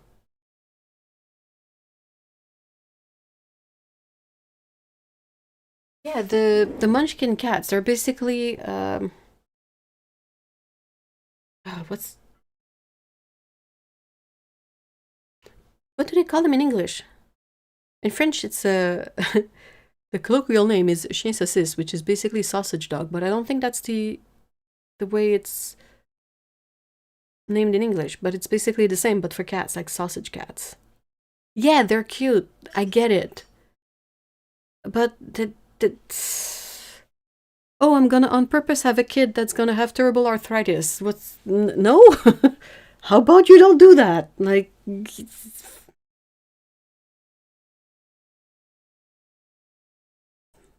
people.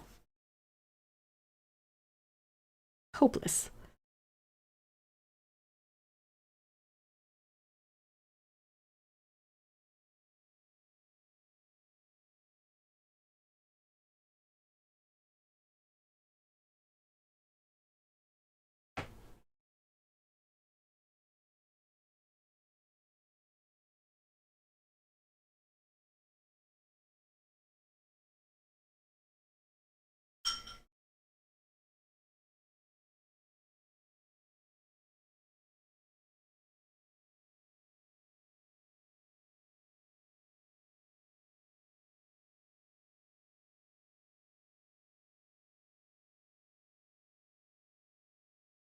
Being cute isn't a reason, and there.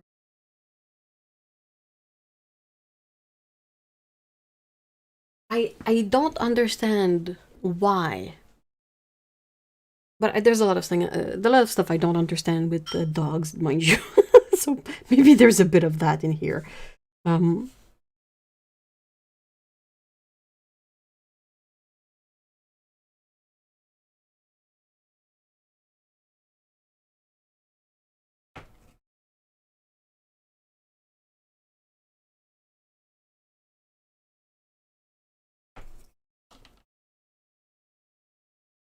yeah, a dachshund, a teckle, But in French we have a they're often referred to as chien saucisse, which is literally a sausage dog.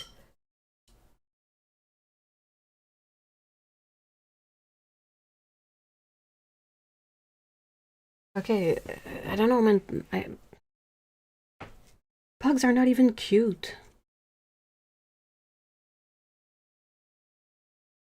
There's a lot of stuff that I like. My brain is not wired to understand when it comes to dogs, so I always have that caveat in there. Keep that in mind that I am not much of a dog person, so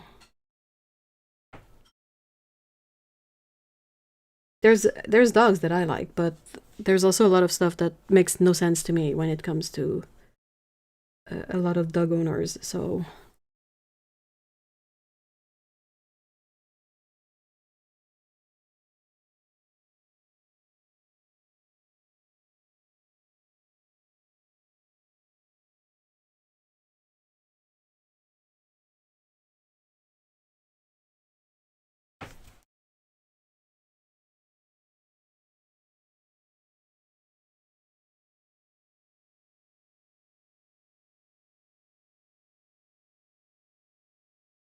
every time I see a bug, I think it's called Frank, and I get the urge to shake it as per Men in Black.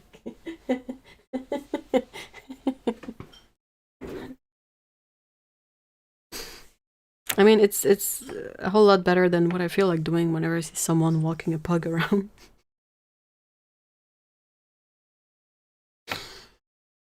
Can you imagine? You go to someone, some rando walking their pug, and you're like, "Hey, hey, you, yeah, you. The fuck is wrong with you?" Sorry.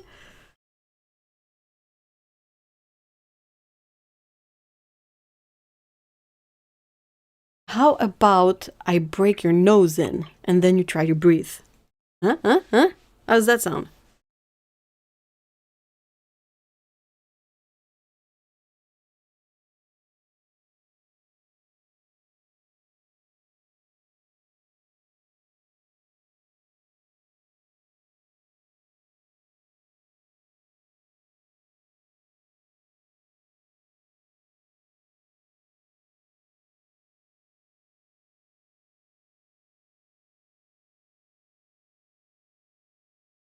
Independent man. He was the big actor back then. So long ago.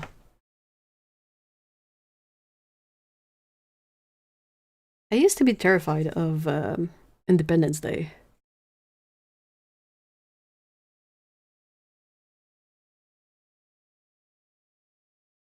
Oh, hey, I wanted to ask Otto. Have you watched?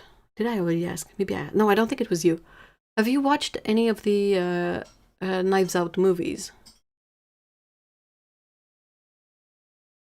Hey, Lana!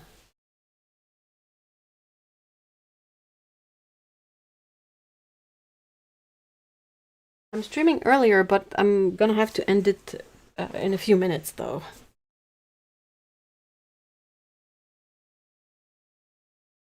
Exactly how would you like? Seriously.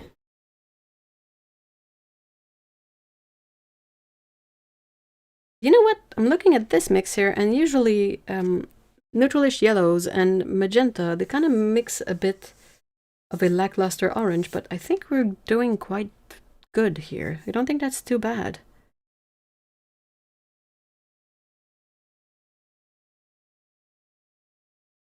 Okay, I have room for one more mix, and I'm trying to figure out what do I want to mix.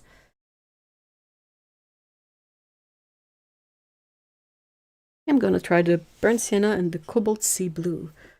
I'm gonna channel the 60s.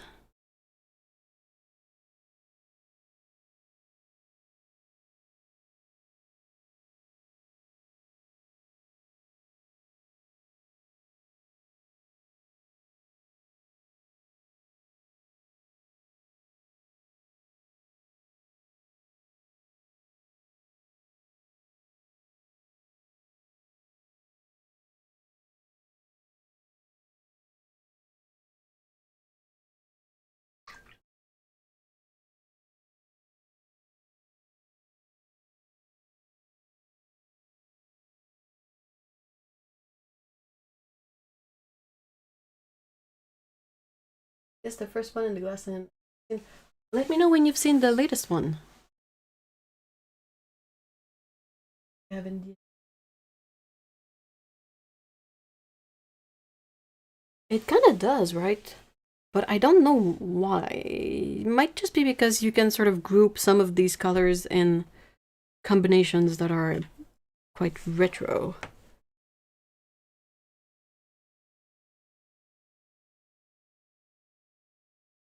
I like the colors, I like the mixes. I'm not sure I get the bright vibe yet.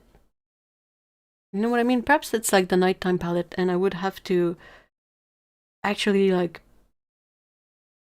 use the paints in context rather than just mixing them randomly on paper. Maybe that would be better. I mean, it feels like it's quite a versatile palette. I'm pretty sure I could paint anything with it.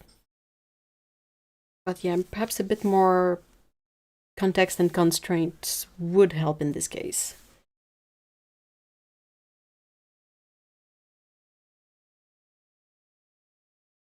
It's Aquarius Yellow from Roman Szmal. It is, let's see, PY 168.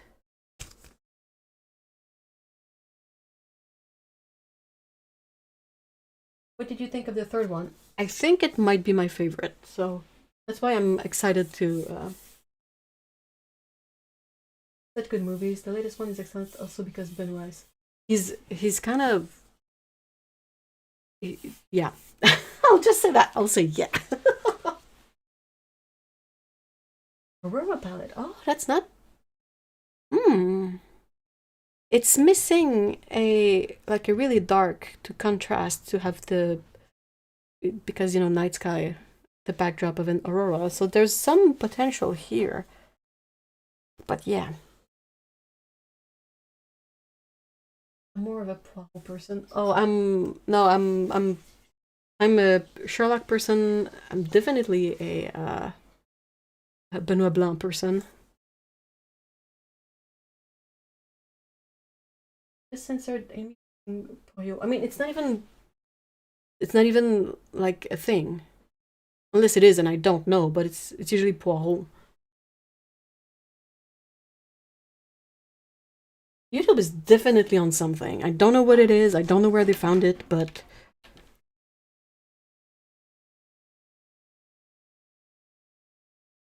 Sherlock person through and through. Yeah, he's the number one OG. But I gotta say, I really like Benoit Blanc. I need to. I think, you know, Otto, we were talking about rewatching movies and whatnot. I think I'm gonna have to rewatch the third Knives Out.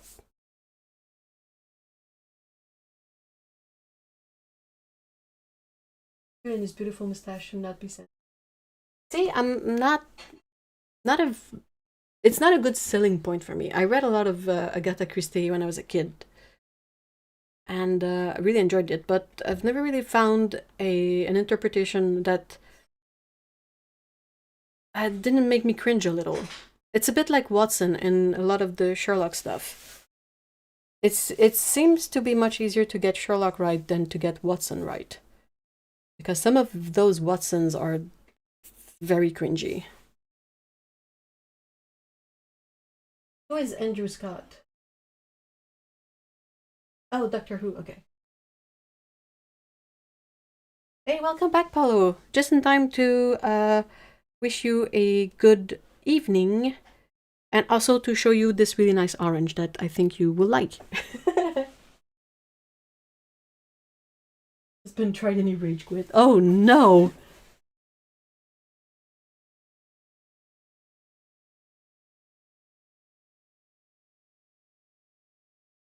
Lucy Liu is a brilliant Watson. It's really easy to get Watson right, but they don't do it in a sense. Like, basically, you don't make Watson a doofus. If you can make your Watson an intelligent doctor guy or gal, whatever, like just an intelligent character that is just not familiar with this world of crime and whatnot, that's fine. That's good. The issue is that often they make him a dimwit. And it's just not fun to watch.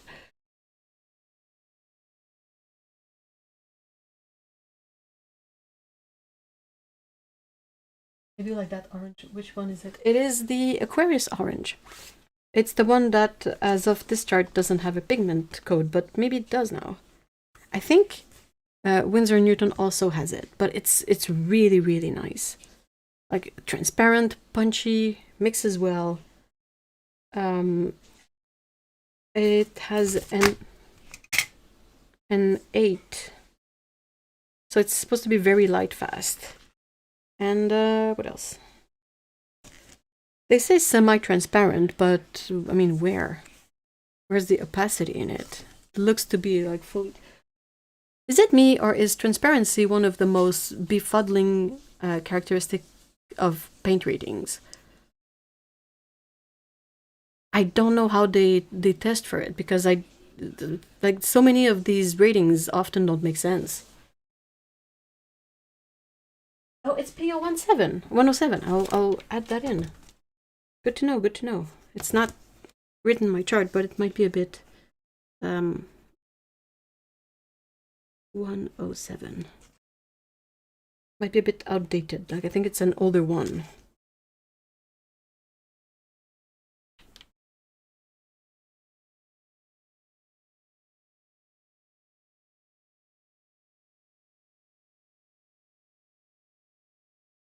Interest cut, the guy who played Moriarty in the... Oh! Oh! Ugh. Oh, no, I mean, I don't think he was terrible as Moriarty. I think that the whole thing was terrible, and I think he did right by the script. It's just the script was awful. One of my 5 oranges. It is so nice.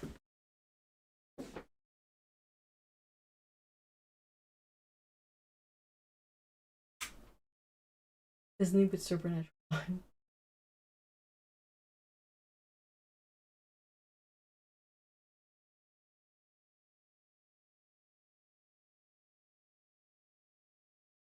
Page with the mixes. I'm glad. There's some really good mixes in there, isn't there? I don't necessarily know how I would use them, but I like them. Alright, I'm gonna have to end it and run. Continue my day of being a headless chicken and running all over the place. So yeah, I do think I'm mostly done with these streams of mixing colors from these palettes. Maybe I will try a stream where I paint a scene, but the issue with doing a painting stream is that, you guys know, half the time with painting with watercolor is watching the paint dry. Doesn't make for very interesting stream content, so I'll try to think of something. But yeah, I guess the next step for these palettes would be an actual painting, like a scene with the colors, to see how useful or not they are. But as far as streaming goes, I'll have to think of something.